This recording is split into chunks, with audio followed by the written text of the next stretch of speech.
அத்தியாயம் 21. ஆராத்யா வெளிநாட்டில் படிப்பதற்கு ஏற்பாடு செய்தவன் ஆனந்தன் தான். அதனால் அவன் எதிர்க்க மாட்டான்.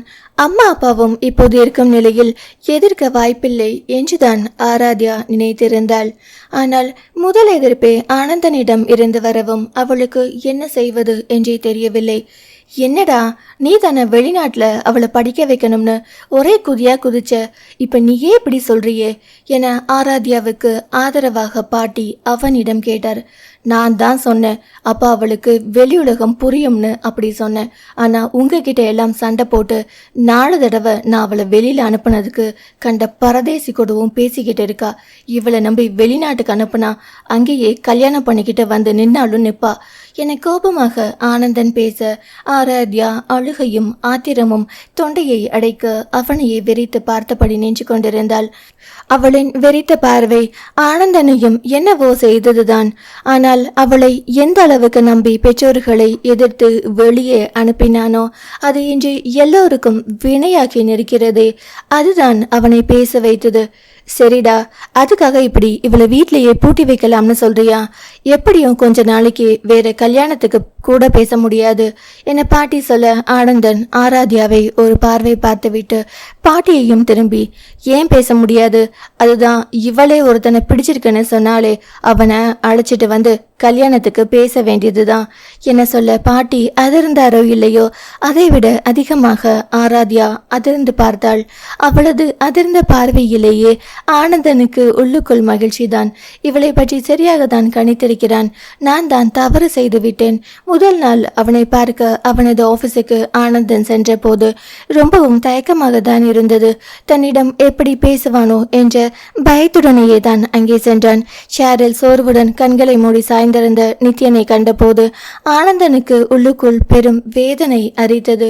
இப்படி எல்லார் நிம்மதியையும் கெடுத்துவிட்டு தன் தங்கை அங்கே நிம்மதியுடன் இருக்கிறாளே என்று நினைத்த போது அதுவும் ஒரு பெரும் முரணாகவே அவனுக்கு தெரிந்தது. ஏனென்றால் அவளும் அங்கே மகிழ்ச்சியாக இல்லை.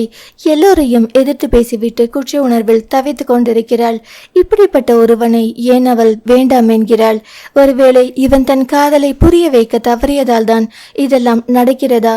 எங்களுக்கெல்லாம் புரிந்தது, அவளுக்கு ஏன் புரியவில்லை? முதலில் அவளிடம் யாருமே அதை பற்றி சொல்லவில்லை என்பதையே ஆனந்தன் மறந்துவிட்டான். நித்யன் கண் விழித்து ஆனந்தனை பார்க்க அவன் குற்ற உணர்ச்சியில் சாரிடா என சொன்னான். ஆனால் நித்யனோ, என்னடா இதெல்லாம், நீ ஏன் சாரி சொல்ற? அவளுக்கு என்ன பிடிக்கலனா நீ என்ன பண்ண முடியும்? வா வந்து உட்காரு என முகத்தை இயல்பாக மாற்றிக்கொண்டான். அதுதான்டா எனக்கும் வேதனையா இருக்கு. உன்கிட்ட என்ன இல்லைன்னு அவ வேண்டாம்னு சொல்றா. ஏதாவது உருப்படியான காரணம் சொல்ல முடியுதா அவளால? சும்மா சப்பக்கட்டு கட்டுறா என ஆனந்தன் ஆத்திரத்துடன் பேசினான். ஒருத்தவங்க கிட்ட எவ்வளவுதான் நம்ம நிறைகள் இருக்குன்னு நினைச்சாலும் எல்லாருக்குமே அவங்கள பிடிச்சிடாதுதானா? பிடிக்கிறதுக்கு நிறைய காரணம் இருக்கணும். ஒருவேளை அப்படி எதுவும் என்கிட்ட இல்லையோ என்னவோ என நித்யன் விரக்தியாக புன்னகைத்தான். அப்படியெல்லாம் ஒன்றும் இல்லை, அவளுக்கு அந்த பல்லவனை பிடிச்சிருக்கு, அதனாலதான் உன்னை பிடிக்கலன்னு சொல்றா என ஆனந்தன் காட்டமாக சொன்னான். இது அவ வாழ்க்கைடா, அதை முடிவெடுக்க அவளுக்கு எல்லா உரிமையும் இருக்கு. அவளுக்கு அவனை தான் பிடிச்சிருக்குன்னா நம்மளால என்ன செய்ய முடியும் என நித்யன் சாதாரணமாக சொன்னான். அவன் அதை சாதாரணமாக சொல்ல ரொம்பவும் மெனக்கெடுகிறான் என ஆனந்தனால் புரிந்து கொள்ள முடிந்தது. அவளுக்கு பிடிச்சிருக்குன்னு கண்டவனையும் கல்யாணம் பண்ணி வைக்க முடியுமா? என்னடா பேசுற நீ? அவனை எல்லாம் அப்பவே அடிச்சு விரட்டி இருந்தா இந்த அளவுக்கு வந்திருக்காது. இன்னும் ஆத்திரம் குறையவில்லை ஆனந்தனுக்கு. தனியா அவளை எங்கேயும் அம்மா அப்பா வெளியில விட்டதில்ல. பாவம் இப்படி வீட்டுக்குள்ளேயே அடைஞ்சு கிடக்குறாளேன்னு அவங்க கிட்ட சண்டை போட்டு வெளியில அனுப்புனதுக்கு எனக்கு நல்ல பாடம் கத்து கொடுத்துட்டாடா என ஆனந்தன் ஆத்திரம் தீரும் மட்டும் தியாவை திட்டிக் கொண்டிருந்தான். அதுவரை பொறுமையாக பேசி கொண்டிருந்த நித்யன் தியாவை திட்ட ஆரம்பித்ததும் கோபத்துடன் குறுக்கிட்டு, என்னடா பேசுற? உங்க விருப்பப்படி சின்ன வயசுல இருந்து அவளை வளர்த்ததுதான் நீங்க பண்ணின முதல் தப்பு. அவ என்ன நீங்க ஆசைக்காக வாங்கி வச்சிருக்கிற பொம்மையா? நீங்க வெளியில போனா போகணும், வானா வரணும்னு சொல்றதுக்கு? அவளுக்கும் ஒரு கனவு இருக்கும், ஆசை இருக்கும். எதை பத்தியும் யோசிக்காம பொண்ணுக்கு பாதுகாப்புன்ற பேர்ல வீட்டுல போட்டு அடைச்சி வச்சிருக்கீங்க. திடீர்னு இப்ப வெளியில போனா மட்டும் அவளால எல்லாரையும் எப்படி உடனே புரிஞ்சுக்க முடியும்? அவ பாதுகாப்புக்காக நீங்க செஞ்சதெல்லாம் சரிதாண்டா, ஆனா மத்தவங்களை புரிஞ்சுக்க கொஞ்சமாவது வாய்ப்பு கொடுத்திருக்கணும் இல்லையா? காலேஜ் கூட தீபிகாவை தவிர வேற யார்கிட்டையும் அவ ஃப்ரீயா பேசினது இல்லையாம். அவ தன்னோட கம்ஃபர்ட் ஜோன்ல இருந்து வெளியில வரவே இல்லை. நீங்களாவது ஆகட்டும், வெளி இடத்துக்கு அழைச்சிட்டு போனா கூட அவ கையை பிடிச்சு அழைச்சிட்டு போகணுமா? மாலுக்கு கூட்டிட்டு போனா அங்கே போயாவது அவ கையை விட்டு உனக்கு பிடிச்சதை போய் பாருன்னு சொல்லி தனியா அனுப்பியிருக்கலாம் இல்லையா? எங்க போனாலும் அவளை பாதுகாப்பா அழைச்சிட்டு போனீங்க சரி, ஆனா அங்க போயாவது அவ விருப்பத்துக்கு முடிவெடுக்க விட்டீங்களா என்றவன். இது உன் வாழ்க்கை, நீதான் முடிவெடுக்கணும்னு இதுவரை சொல்லியிருக்கீங்களா? இல்லையே, உங்க முடிவை தான் அவன் மேல திணிச்சிங்க. நீங்க மட்டும் ஆரம்பத்துல இருந்து அவளை தைரியமா தனியா எல்லாத்தையும் ஃபேஸ் பண்ற மாதிரி அனுப்பியிருந்தா இப்படி நல்லவன் கெட்டவன் யாருன்னே தெரியாம ஒருத்தனோட பழகி இருப்பாளா? எல்லாத்துக்கும் காரணம் நீங்க. ஆனா திட்டது மட்டும் அவளையா? என மூச்சு விடாமல் ஆனந்தனை வறுத்து எடுத்து கொண்டிருந்தான். பொறுமையாக எல்லாவற்றையும் கேட்ட ஆனந்தன், இப்படியெல்லாம் நடக்கும்னு நாங்க என்ன கனவா கண்டோம்? அவ எங்க எல்லாருக்கும் ரொம்ப செல்லம் நித்தி, அவளை பாதுகாக்கிறதா நினைச்சு நாங்க இப்படியெல்லாம் பண்ணிட்டோம். ஆனா இப்ப கூட அவளை விட்டு கொடுக்காம அவளுக்கு தான் சப்போர்ட் பண்ற. அவ உன்னை புரிஞ்சுக்கலையேடா என வேதனையாக சொல்ல அதே வேதனை நித்யன் முகத்திலும் பிரதிபலித்தது. சற்று நேரம் இருவருமே மௌனமாக அமர்ந்திருந்தார்கள். பிறகு நித்யன் ஏதோ யோசனையுடன், எனக்கு என்னவோ பல்லவன் மேல உன் தங்கச்சிக்கு பெருசா அபிப்பிராயம் இருக்கும்னு தோணலடா என சொன்னான். என்னடா சொல்ற நீ? எங்களை எதிர்த்து ஒரு வார்த்தை கூட பேசாதவ அவனை பிடிச்சிருக்குன்னு தைரியமா ஏங்கிட்டே சொல்றா. அப்படி இருக்கும்போது அவன் மேல அபிப்பிராயம் இருக்காதுன்னு எப்படிடா சொல்ற என ஆனந்தன் அந்த நினைவு தந்த ஆத்திரத்தில் கேட்டான். நித்யனோ சிரிப்புடன், இப்போ நீ தானடா சொன்ன தைரியமா அவனை பிடிச்சிருக்குன்னு ஓங்கிட்டே சொல்றான்னு. அப்போ அது சொல்லியே இந்த கல்யாணத்தை நிப்பாட்டி இருக்கலாம் இல்லையா? வேற காரணத்தை ஏன் சொல்லணும் என கேட்டான் ஆனந்தன் யோசனையுடன். நீ சொல்ற மாதிரியும் இருக்கலாம்டா, எதுக்கும் நாளைக்கு செக் பண்ணி பார்த்துட்டு சொல்றேன் என சொன்னவனுக்கும் நித்யன் சொன்னது போல இருக்குமோ என்ற எண்ணம் தான். அந்த வாரத்திலேயே பயிற்சிக்காக நித்யேந்திரன் வெளிநாடு கிளம்புவதாக இருந்தது. அதை பற்றி பேசிவிட்டு வீட்டுக்கு வந்த ஆனந்தன் மறுநாள் தன் தங்கை வெளிநாடு சென்று படிப்பதை பற்றி சொன்னதும் வேண்டுமென்றேதான் பல்லவனை பற்றி இழுத்தான். இப்பவே அந்த பையனை பற்றி நான் விசாரிக்கிறேன் பாட்டி. அவங்க வீட்டில் வேற யாரு இருக்கா என்னன்னு நீங்களே அவகிட்ட கேளுங்க. நாளைக்கு அவங்க வீட்டில் இருந்து வர சொல்லிடுவோம். இதை இப்படியே தள்ளி போட வேண்டாம் என சொல்ல அதிர்ச்சியுடன் நின்ற ஆராத்யா, விட்டால் இவன் திருமணமே செய்து வைத்து விடுவான் போலிருக்கிறதே. ஏதோ கோபத்தில் அவனை பிடித்திருப்பதாக சொன்னால் அதற்காக அவனை திருமணம் செய்யும் அளவுக்கு செல்கிறானே என்ற பயத்தில் பாட்டியை பார்த்தால் அவரும் அதிர்ச்சியுடன் ஆராத்யாவை பார்க்க இதற்கு மேல் வாயை மூடிக்கொண்டிருந்தாள். நிச்சயம் இவன் ஏதாவது முடிவெடுத்து விடுவான் என நினைத்தவள் ஆனந்தனை பார்த்து, அண்ணா எனக்கு அப்படியெல்லாம் ஒன்றும் என ஆரம்பித்தவள் வாசலில் பல்லவன் வந்து நின்றதை பார்த்ததும் இன்னும் திகைத்தாள். எனக்கு இன்று நேரமே சரியில்லையோ என நினைத்து வீட்டினரின் முகத்தை பார்க்க எல்லோருக்கும் முகம் மாறி இறுகிவிட்டிருந்தது. பாட்டிக்கும் இந்த நேரத்தில் என்ன செய்வது என்று தெரியவில்லை. இந்த பயல் ஏன் இங்கே வந்து நிற்கிறான்? பாட்டி நடந்த அன்றே இவனை பற்றி தேவேந்திரன் சொல்லியிருந்ததால் எல்லோருக்குமே அவனை தெரிந்திருந்தது. யாரும் அழைக்காமல் அவனை உள்ளே வந்து, வணக்கம், என் பேர் பல்லவன் என சொல்ல எல்லோரும் ஒருவரை ஒருவர் பார்த்து கொண்டனர். அதற்கு மேல் அவனை உள்ளே அழைக்காமல் இருக்க முடியாது என நினைத்த காசிநாதன், வாங்க உள்ள வாங்க உட்காருங்க என சொல்லி சோஃபாவில் அமர வைத்தார். ஆனந்தனுக்கு கைகள் பரபரத்தது. அவனை ஓங்கி ஒரு அறையாவது விட வேண்டும் என அவ்வளவு கோபம். ஆனால் பெரியவர்கள் முன்னிலையில் எதுவும் செய்ய முடியாமல் அமைதி காத்தான். ஆனந்தனை பார்த்தவுடனே பல்லவனுக்கு அவனது கோபம் புரிந்துவிட்டது. அதனால் அவன் புறம் பார்வை செலுத்தாமல் காசிநாதன் பக்கமே பார்த்திருந்தான். வேலைக்கார அம்மாவை அழைத்து காப்பி கொண்டு வர சொல்ல அவர் உள்ளே சென்றதும், சொல்லுங்க பல்லவன், என்ன இவ்வளவு தூரம் என கேட்டார். ஒண்ணுமில்லை சார், என்னால ஆருமாவுக்கு பெரிய பிரச்சனைன்னு கேள்விப்பட்டேன், அதுதான் உங்ககிட்ட பேசிட்டு போகலாம்னு வந்தேன் என பல்லவன் சொல்ல அவனது ஆருமா என்ற அழைப்பில் ஆனந்தன் முகம் கடுக்க ஆராத்யாவை திரும்பி முறைத்தான். ஐயோ, எல்லார் முன்னிலையிலும் இவன் இப்படி செல்ல பெயர் வைத்து கூப்பிடுகிறானே என ஆராத்யா பயத்துடன் பார்க்க, அதற்கு தகுந்தாற்போல் ஆனந்தன் அவளை முறைத்து கொண்டிருந்தான். இந்த முறை பல்லவன் மேல் ஆராத்யாவுக்கு எரிச்சல் பரவியது. கொஞ்சம் கூட இங்கீதமில்லாமல் எல்லோருக்கும் முன்னால் இப்படி செய்கிறானே, ஏற்கனவே இப்படியெல்லாம் கூப்பிடாதீர்கள் என சொல்லும் போது மற்றவர்கள் முன்னால் அது போல பேச மாட்டேன் என சொல்லியிருந்தான். இப்போது ஏன் இப்படி செய்கிறான்? என் முழு பெயர் சொல்லி பேசினால்தான் என்ன என்று ஆதங்கத்துடன் நினைத்து கொண்டாள். பல்லவன் வேண்டுமென்றேதான் அப்படி செய்தான். தங்களுக்குள் எவ்வளவு நெருக்கம் என பேர் சுருக்கத்தை காட்டினால்தான் எல்லோருக்கும் புரியும் என நினைத்தான்.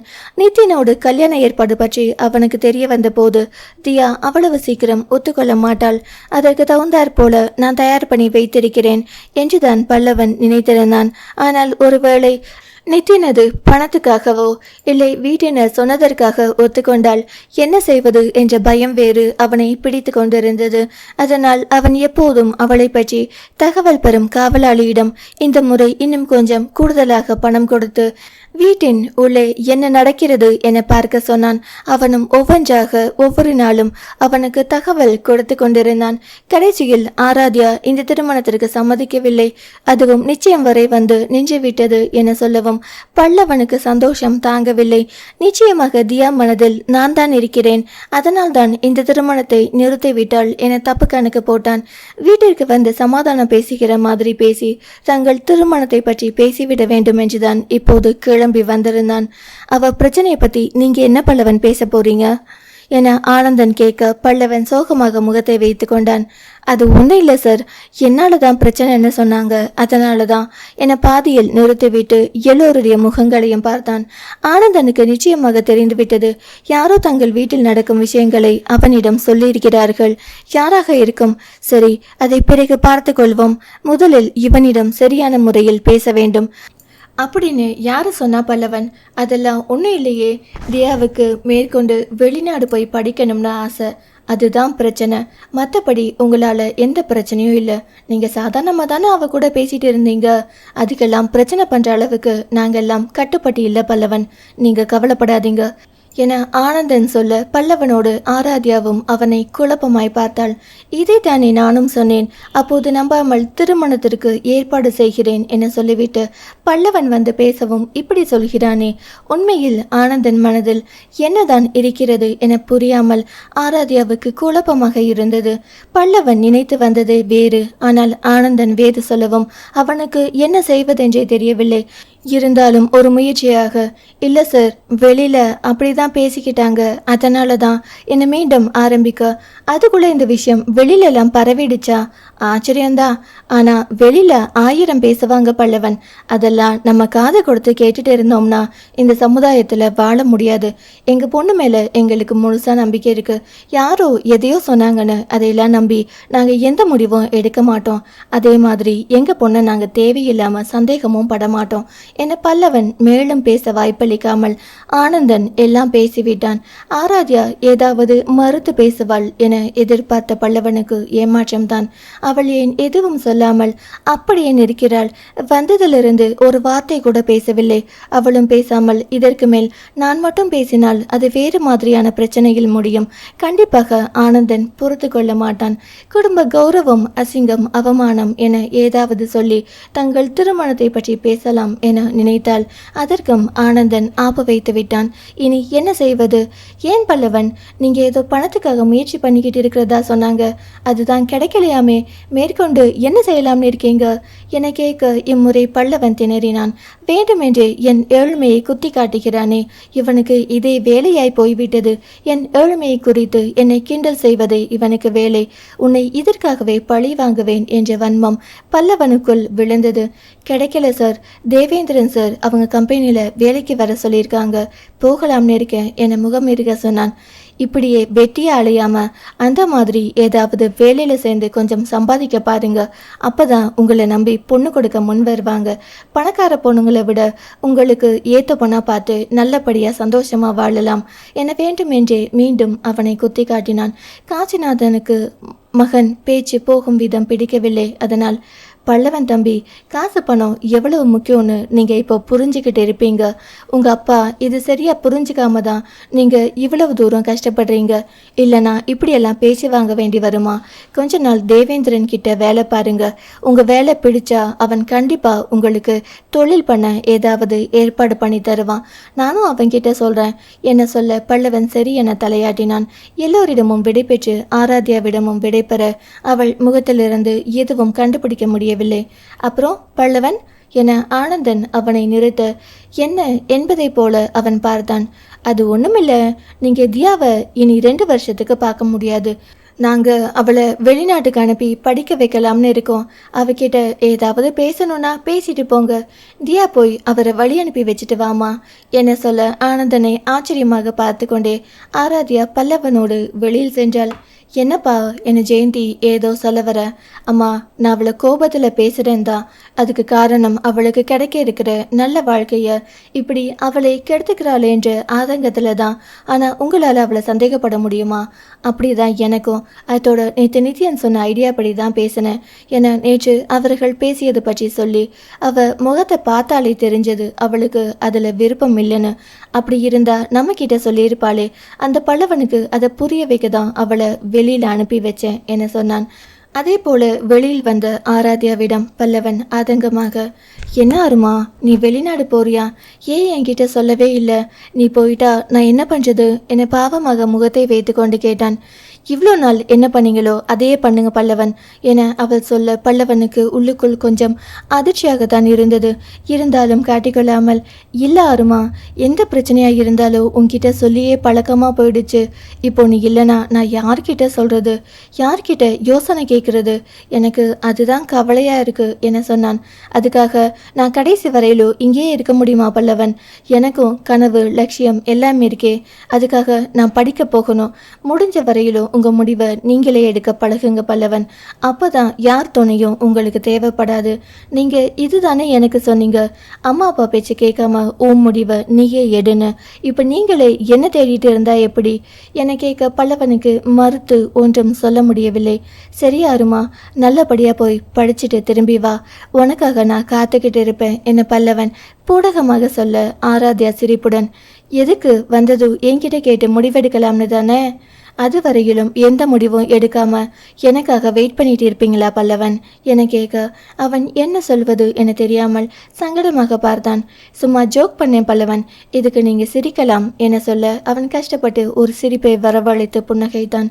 கடைசியில் அவளிடம் விடைபெற்று செல்லும் போது ஊருக்கு போனதும் மறக்காமல் ஃபோன் செய்யுமாறு பல்லவன் சொல்ல அவள் சரி என தலையசைத்தாள். வீட்டிற்குள் ஆராத்யா நுழைந்ததும் ஆனந்தன் வேண்டுமென்றே அவளை வெறுப்பேற்றும் விதமாக, என்ன பல்லவன் சார் அனுப்பி வச்சாச்சா? அவரு வாசல் தாண்டி போயிட்டாரா? டாட்டா காட்டி அனுப்பிட்டியா இல்லை மறந்துட்டியா? எதுக்கும் போய் ஒரு தடவை டாட்டா காட்டிட்டு வந்துடு, இல்லைனா டாட்டா காட்டலன்னு திரும்ப வந்துட போறாரு என சொல்ல ஆராத்யா அவனை கோபமாக முறைத்தாள். பல்லவனை கல்யாணம் பண்ணுறதுல எனக்கு விருப்பம் இல்லைன்னு உனக்கு முன்னாடியே தெரியும் தானே? தெரிஞ்சும் ஏன் என்கிட்ட அப்படியெல்லாம் பேசின என கோபமாக கேட்டாள். எனக்கு தெரியும், ஆனால் உனக்கு அது தெரியுமான்னு தெரியலையே. நீ தானே அவனை பிடிச்சிருக்குன்னு சொன்ன. நான் எப்போ அப்படி சொன்னேன்? உன்கிட்ட அவனை பிடிச்சிருக்குன்னு நான் சொன்னதே இல்லை என அவள் கோபத்துடன் சொன்னாள். என்கிட்ட சொல்லலை, ஆனால் நித்யன்கிட்ட அப்படி தானே சொன்ன என அவளை கூர்மையாக பார்த்து கேட்டான். அதையும் உன்கிட்ட வந்து சொல்லிட்டாரா? அவருக்கு இதே வேலை தானா? நான் என்ன செய்கிறேன் என்ன பேசுகிறேன் எல்லாத்தையும் உன்கிட்ட வந்து சொல்லிடுவாரா என அவள் கோபமாக கத்தினாள். அவன் என்கிட்ட எதுவுமே மறைச்சதில்லை. முதலில் மறைச்சது உன்னோட பல்லவன் பேசிய விஷயத்தை தான். அதனால தான் இவ்வளோ தூரம் பிரச்சனை வந்துச்சு என அவனும் பதிலுக்கு கத்த பாட்டி வந்து இருவரையும் சமாதானப்படுத்தினார். ஏண்டா இப்போ நீங்கள் 2 பேரும் சண்டை போட்டுக்கிறீங்க என பாட்டி 2 பேரையும் முறைத்தார். நான் என்ன பாட்டி பண்ணேன்? அவ ஆளை பற்றி ஒன்று சொன்ன உடனே கோபம் வந்து என் ஃப்ரெண்டை திட்டா. அதனால தான் நானும் பேசினேன் என ஆனந்தன் சொல்ல கோபத்துடன் ஆராத்யா அவனை முறைத்தாள். இந்த பாரு, பல்லவனை இன்னொரு தடவை என் ஆளுன்னு சொன்ன உனக்கு அவ்வளவுதான் சொல்லிட்டேன். உன் ஆளுன்னு சொல்லாம வேற என்ன சொல்லுவாங்க என வேண்டுமென்று அவளை கிண்டல் செய்ய பக்கத்தில் இருந்த சோஃபா பில்லோவை எடுத்து அவன் மேல் விட்டெறிந்தாள். இவனுக்கெல்லாம் நல்ல வாயாடியா, இவன் கூட மழுக நிற்கிற ஒரு பொண்ணாதான் கல்யாணம் பண்ணணும் பாட்டி, அப்பதான் இவன் அடங்குவான் என ஆராத்யா கோபத்தோடு சொல்லிவிட்டு அங்கிருந்து நகர ஆனந்தனுக்கு திடீரென்று கண்முன்னால் தீபிகாவின் முகம் வந்து போனது. அத்தியாயம் 22. நித்யன் என்று ஆஃபீஸ் முடிந்து வீட்டிற்கு வந்தபோது கோதை நாயகியின் சத்தம் பெரிதாக வாசல் வரை கேட்டுக்கொண்டிருந்தது. யாரோ ஒரு வேலையாளை மிரட்டி ஏதோ செய்ய சொல்லி கொண்டிருந்தார்.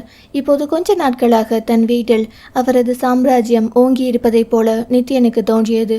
படிப்பு இருக்கிறது என்று நிச்சயத்திற்கு கூட தாரணியை கூட்டி வராத அத்தை திடீரென்று அவளை வர சொல்லியிருந்தார். 2 நாட்களாக நித்யனுக்கு சாப்பாடு, காப்பி, டிஃபன் எல்லாம் அவள்தான் வந்து கொடுத்தாள். அத்தையின் எண்ணம் அவனுக்கு புரியதான் செய்தது. அத்தோடு அம்மாவும் இப்போது ரொம்பவும் மாறிப்போய் இருப்பது போல தோன்றியது. அவரிடம் இப்போது எதுவும் பேச முடியாது. ஏற்கனவே வருத்தத்தில் இருக்கிறார். தான் ஏதாவது சொன்னால் மேலும் அவருக்கு அது வருத்தத்தை கொடுக்கும். அதனால் தான் பொறுத்து போனான். எல்லாவற்றையும் பொறுத்து கொள்ள முடிந்த அவனால் அவனை பார்த்ததும் தாரணி நடையில் திடீரென்று ஏற்படும் வளைவு நெளிவுகளும் தேவையில்லாமல் வெக்கப்படுவதைப் போல நடிப்பதையும் தான் பொறுத்து கொள்ளவே முடியவில்லை. எத்தனை பேர் இருந்தாலும் அவனையே உற்று நோக்குவதும் ஓரக்கண்ணால் பார்ப்பதும் ஓரளவுக்கு மேல் தாங்க முடியாது என்றே நித்யனுக்கு தோன்றியது. இன்னும் 2 நாட்களில் வெளிநாட்டுக்கு செல்ல இருப்பதால் தேவையில்லாமல் இப்போது பிரச்சனை செய்து கொள்ள வேண்டாம் என நினைத்தான். அங்கே சென்று விட்டால் பயிற்சி முடிந்து போட்டி நடந்து திரும்ப வர எப்படியும் 2 மாத காலமாகும். அதற்கு பிறகு கம்பெனி தொடர்பான வேலைகள் கொஞ்சம் இருக்கிறது. அதை சாக்கு வைத்து இன்னும் கொஞ்ச நாளை ஓட்டிவிடலாம். 3-4 மாதம் கழித்து வந்தால் அம்மாவின் கோபம் கொஞ்சம் குறையலாம். அதனால் தேவையற்ற இது போன்ற பேச்சுக்களை தவிர்க்க வாய்ப்பிருக்கிறது. தன் முகத்தையே பார்த்து கொண்டிருப்பதால் தான் அம்மா இவ்வளவு கோபப்படுகிறார். கொஞ்ச நாள் போனால் தானாக சரியாகும் என நினைத்தான். அதை பற்றி யோசனையாக உள்ளே வந்தவன் ஜோசியர் அமர்ந்திருப்பதை பார்த்ததும் யோசனையுடன் புருவம் சுருக்கினான். என்ன நடக்கிறது இங்கே? எனக்கு தெரியாமல் அம்மா ஏதாவது செய்கிறாரா? ஆனால் அவர் அப்படியெல்லாம் செய்கிற ஆளிலேயே. ஏதாவது இருந்தாலும் அவரே பேசட்டும் என காயத்ரியை ஒரு பார்வை பார்த்துவிட்டு நேராக தனது அறைக்கு சென்று விட்டான். ஏதாவது கேட்பான், சொல்லலாம் என நினைத்த காயத்ரிக்கும் கோதை நாயகிக்கும் சப்பென்று ஆகிவிட்டது. இருந்தாலும் கீழே வந்துதானே ஆக வேண்டும். அப்போது பார்த்து கொள்ளலாம் என நினைத்தார்கள். அவர்கள் நினைத்தது போல கொஞ்ச நேரத்தில் சாப்பிட கீழே இறங்கி வந்தவனிடம் காயத்ரி கொஞ்சம் பேச வேண்டும் என வந்து நின்றார். அவரை புன்னகையுடன் பார்த்தவன் சொல்லுங்கம்மா என கேட்க காயத்ரி ஒரு நிமிடம் தயங்கினார். கோதை நாயகி செய்கை காட்டவும் மெல்ல தொண்டையை செருமிக் கொண்டு இன்னைக்கு ஜோசியர் வந்திருந்தாரு பார்த்தியாப்பா என கேட்க வரும்போது பார்த்தேம்மா என சொன்னான். அப்புறம் ஏன் அதை பற்றி நீ ஒன்றுமே கேட்கல என காயத்ரி கேட்டபோது அவரை ஆச்சரியமாக திரும்பி பார்த்தான். இதில் கேட்க என்னமா இருக்கு? அவரை நான் வர சொல்லலை. அப்படின்னா நீங்கள் தான் வர சொல்லி இருக்கணும். அது எதுக்குன்னு உங்களுக்கு தான் தெரியும். நீங்கள் ஏதாவது முக்கியமான விஷயம்னா என்கிட்ட சொல்ல போறீங்க. நான் கேட்க என்னமா இருக்கு என கேட்டான். கோதை நாயகிக்கு எரிச்சலாய் வந்தது. சட்டென்று விஷயத்தை சொல்லாமல் ஏன் இப்படி பூசி மொழுகுகிறாள்? இவளை போய் நம்பியதற்கு என்னை சொல்ல வேண்டும் என உள்ளுக்குள் காயத்ரியை திட்டிக் கொண்டிருந்தார். காயத்ரிக்கும் விஷயத்தை எப்படி சொல்ல என சங்கடமாக இருந்தது. நித்யனின் காதலை பற்றி அவர் அறிந்திருந்தார். அப்படி இருக்கும்போது எப்படி இந்த விஷயத்தை அவனிடம் சொல்வார்? காயத்ரி சொல்ல போவதில்லை என உணர்ந்து கோதை நாயகியை முன்வந்து அது ஒன்றுமில்லப்பா, உனக்கும் என் பொண்ணு தாரணிக்கும் கல்யாணம் பண்ணலாம்னு முடிவு பண்ணியிருக்கோம் என சொன்னார். தன் மகனை பற்றி தெரிந்தவர் என்பதால் காயத்ரி மெதுவாகத்தான் அந்த விஷயத்தை சொல்ல நினைத்தார். ஆனால் கோதை நாயகி முந்தி கொண்டு சொல்லவும் எங்கே இந்த கல்யாணத்துக்கு ஒத்துக்கொள்ள மாட்டானோ என பதற ஆரம்பித்தார். அப்படியா, சரி என காயத்ரியை பார்த்து கொண்டே அவன் பதில் சொல்ல எரிச்சலான கோதை நாயகி என்ன தம்பி இப்படி பதில் சொல்ற என கேட்டார். வேற எப்படி சொல்லணும்? யாரை கேட்டு இந்த கல்யாணத்துக்கு முடிவு பண்ணீங்க என கொஞ்சம் காட்டமாகவே கோதை நாயகியை பார்த்தான். யாரை கேட்கணும் தம்பி? என் பொண்ணுக்கு எல்லாம் நான் தான் முடிவு பண்ணணும். அதே போல் உனக்கும் உங்கள் அம்மா தான் முடிவு பண்ணினா. அதுக்கு பிறகு நாங்கள் 2 பேரும் சேர்ந்து பேசி முடிவு பண்ணினோம் என்ன சொல்ல நித்யன் காயத்ரியை அழுத்தமாக பார்த்தான். கல்யாணம் பண்ண போகிறது நானும் தாரணியும் தான். நாங்கள் 2 பேரும் தான் முடிவு பண்ணணும் என்ன நித்யன் சொல்ல கோதை நாயகி சிரிப்புடன் என் பொண்ணுக்கு இதில் சம்மதம் தான் என சொன்னார்.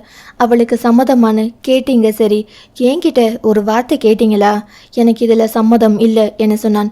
ஏன் தம்பி, என் பொண்ணுக்கு என்ன குறை, எதனால வேண்டாம்னு சொல்ற என கோதை நாயகி கேட்க நித்யன் மூச்சை இழுத்து விட்டான். நான் குறைன்னு எதுவுமே சொல்லலையே, எனக்கு இப்போ கல்யாணம் செய்ய விருப்பம் இல்லை, அதனால தான் சொன்னேன். ஏன் தம்பி அப்படி சொல்ற, அந்த பொண்ணு உன்னை வேண்டாம்னு சொன்னா கடைசி வரையிலும் நீ கல்யாணம் பண்ணிக்காமலே இருக்க போறியா என கேட்டார். கண்டிப்பா பண்ணிப்பேன், ஆனா இப்போ வேண்டாம்னு தான் சொல்றேன் என பொறுமையாக பதில் சொன்னான். ஆனால் கோதை நாயகி அவன் பொறுமையை சோதிக்கும் விதமாக, சரி உனக்கு விருப்பப்படும் போது பண்ணிக்கோ, இப்போதைக்கு உங்க 2 பேருக்கும் நிச்சயம் மட்டும் பண்ணி வச்சுக்குவோம் என சொன்னார். எனக்கு உங்க பொண்ணை கல்யாணம் பண்ணிக்க இஷ்டம் இல்லை அத்தை, மேற்கொண்டு இதை பத்தி பேசாதீங்க என சொல்ல தாரணி அழ ஆரம்பித்து விட்டாள். தாரணியின் அழுகையை பார்த்ததும் கோதை நாயகிக்கு ஆத்திரம் கிளம்பியது. உன்னை வேண்டாம்னு சொல்லிட்டு போன அந்த பொண்ணை நினைச்சுக்கிட்டு உன்னையே நினைச்சுக்கிட்டு இருக்க என் பொண்ணை வேண்டாம்னு சொல்றியாப்பா, இதெல்லாம் நல்லா இருக்கா, உனக்கே இது அடுக்குமா என அவர் வெடித்து கிளம்பினார். கோதை அண்ணி கொஞ்சம் பொறுமையா பேசலாம் இருங்க என பிரச்சனை முற்றுவதை கண்டு காயத்ரி கோதை நாயகியை சமாதானப்படுத்தினார். இன்னும் எவ்வளவு பொறுமையா இருக்கணும் அண்ணி, எவனோ ஒரு உருப்படாத பையலை நம்பி இவனை வேண்டாம்னு சொல்லிட்டு போயிருக்கா அந்த சிரிக்கும் அவளை நினைச்சுக்கிட்டு என் பொண்ணை வேண்டாங்கிறான் இவன். அந்த கேடுகட்ட சிரிக்கை வண்டவாளம் தான் ஊரெல்லாம் தாண்டவம் ஏறிடுச்சே, இதுக்கு மேல வேற என்ன வேணும்? இப்ப இங்க ஊரு மேய்ஞ்சது பத்தாதுன்னு வெளிநாட்டுக்கு போய் வேற மேய போறாளாம், அவளை போய் கல்யாணம் பண்ணிக்க நினைக்கிறானே இவன். என் அருமை தம்பி மகன், என் தம்பிக்காக தான் இவ்வளோ பொறுமையா பேசிக்கிட்டு இருக்கேன். அந்த தியாவை கல்யாணம் பண்ணி கொண்டு வந்து வீட்டில் வச்சா வேற யாரு கூடவாவது ஓடி போக மாட்டான்னு என்ன நிச்சயம் என அவர் பேசிக்கொண்டே போக, நிறுத்துங்க என்ற நித்யனின் கர்ஜனையில் அதிர்ந்து வாயை மூடிக்கொண்டார். உங்களுக்கு அவ்வளவுதான் மரியாதை, அத்தனை தான் இவ்வளோ தூரம் மரியாதை கொடுத்து பேசுகிறேன். இன்னொரு வார்த்தை அவளை பற்றி ஏதாவது சொன்னீங்கன்னா உங்களுக்கு மரியாதை இருக்காது. எந்தியாவை பற்றி எனக்கு நல்லா தெரியும், வேற யாரும் சொல்ல வேண்டிய அவசியம் இல்லை. இந்த ஜென்மத்தில் அவள் எனக்கு கிடைச்சாலும் கிடைக்கலனாலும் அவள் மட்டும்தான் எனக்கு வாழ்க்கை, அவள் இல்லைன்னா இன்னொரு வாழ்க்கை எனக்கு கிடையவே கிடையாது. அவளை இப்படி பேசிக்கிட்டு ஏன் வீட்டுக்கு இன்னொரு தடவை நீங்கள் வரணும்னு நினைக்காதீங்க, அப்புறம் நான் மனுஷனாவே இருக்க மாட்டேன் என அவன் உரிமை. கோதை நாயகி பயந்து போய்விட்டார். அவள் இவனை வேண்டாம் என சொல்லியிருக்கிறாள். அதனால் அவளை பற்றி தரைக்குறைவாக பேசி கோபத்தை கிளறி தன் மகளை திருமணம் செய்து வைத்து விடலாம் என நினைத்தார். ஆனால் அப்படியே தலைகீழாக இவன் அவளுக்கு அல்லவா ஆதரவாக பேசுகிறான், இனி இவனிடம் பேசினால் வேலைக்காகாது என நினைத்தவர் காயத்ரியிடம் திரும்பினார். என்ன நீ இது, நீங்க அவ்வளோ தூரம் கேட்டீங்கன்னு தான் நான் என் பொண்ணை கல்யாணம் பண்ணிக்க ஒத்துக்கிட்டேன். இப்போ இவன் இப்படி பேசுறான், அந்த பொண்ணை பத்தி நான் பேசினதுல என்ன தப்பு இருக்கு, அவன் நல்லவளாய் இருந்தா என மீண்டும் அவர் ஆரம்பிக்க, அத்தை என்ற அவனின் கோபமான குரலில் அத்தோடு நிறுத்தி கொண்டார். அவங்கள ஏண்டா திட்ட, அவங்க சொல்றதுல என்ன தப்பு இருக்கு, அவ நல்லவளா இருந்தா உன்னை ஏண்டா வேண்டாம்னு சொல்ல போறா என இந்த முறை காயத்ரி கோவப்பட நித்யனால் ஒன்றும் பேச முடியவில்லை. அம்மா ப்ளீஸ், அவங்க கிட்ட பேசுற மாதிரி நிச்சயமா என்னால உங்ககிட்ட பேச முடியாதுமா, ஆனா அவளை பத்தி நீங்க என்ன சொன்னாலும் அது என்ன பேசுறதுக்கு சமம், அப்படியும் நீங்க பேசதான் செய்வீங்கன்னா நான் உங்களை எதுவும் சொல்ல மாட்டேன், தாராளமா பேசிக்கோங்க என்றவன் வேகமாக எழுந்து தன் அறைக்கு சென்று விட்டான். என்ன நீ தம்பி இப்படி பேசிட்டு போறான் என கோதை நாயகி ஆதங்கமாக கேட்க காயத்ரிக்கு என்ன சொல்வதென்று தெரியவில்லை. இருங்க கோதை அண்ணி, நான் அவன்கிட்ட பொறுமையா பேசி பார்க்குறேன், நீங்க அவசரமா பேசவும் தான் அவன் இப்படி பேசிட்டு போறான், நான் அவன் நல்ல மூட்ல இருக்கும்போது எடுத்து சொல்லலாம்னு இருந்தேன், நீங்க அவசரப்பட்டுட்டீங்க, சரி பரவாயில்ல, நாளைக்கு நான் மறுபடியும் அவன்கிட்ட பேசுறேன் என சொன்னார். சொன்னது போலவே மறுநாள் அவனிடம் பேசி பார்க்க அவனோ முடியவே முடியாது என ஒரே அடியாக மறுத்துவிட்டான். தாரணியை மட்டுமல்ல வேறு யாரையுமே நான் திருமணம் செய்து கொள்ளவே மாட்டேன் என சொல்ல காயத்ரி தான் ஆடி போனார். ஆனால் அவனின் பிடிவாதம் அவருக்கு இருக்கும் தானே, அதனால் நீ தாரணியை திருமணம் செய்து கொண்டாலும் சரி, இல்லை உலகத்தில் உள்ள வேறு யாரை திருமணம் செய்து கொண்டாலும் சரி, நான் அவளை தாராளமாய் என் மருமகளாய் ஏற்றுக்கொள்வேன். ஆனால் தியா மட்டும் எந்த காலத்திலும் இந்த வீட்டிற்கு மருமகளாக வரவே முடியாது, அது நான் உயிரோடு இருக்கிற வரைக்கும் நடக்கவே நடக்காது என அவனுக்கு மேல் பிடிவாதமாய் சொல்லிவிட்டு சொல்ல அவரையே கையாலாகாத தனத்துடன் நித்யன் பார்த்திருந்தான். நித்யன் வெளிநாட்டிற்கு கிளம்பி செல்லும் போது தான் வர குறைந்தது 3 மாத காலமாகும். அதற்குள் திருமணம் அது இதென்று பேசினால் நான் அங்கேயே இருந்து விடுவேன் என காயத்ரியிடம் ஒரு மிரட்டலோடு சொல்லிவிட்டு தான் கிளம்பினான். தேவேந்திரனுக்கு காயத்ரியை அடக்கவும் வழி தெரியவில்லை, நித்யனை சமாளிக்கவும் வழி தெரியவில்லை. இருவருக்கும் இடையில் கிடந்து கொண்டு அல்லாடினார். இருவர் பேசுவதிலும் நியாயம் இருந்தது. அதனால் யார் பக்கம் இருப்பது என தெரியாமல் 2 பக்கமும் அவர்களால் பந்தாடப்பட்டார். இப்போது கூட தேவேந்திரன் தான் நித்யனை சமாதானம் செய்து இதோ ஏர்போர்ட்டில் கொண்டு வந்து விட்டுவிட்டு கிளம்பினார். ஆராத்யாவுக்கு பல்லவன் மேல் ஈடுபாடு இல்லை என தெரிந்ததுமே வெளிநாட்டில் அவள் படிப்பதற்கான ஏற்பாடுகளை ஆனந்தன் செய்ய ஆரம்பித்து விட்டான்.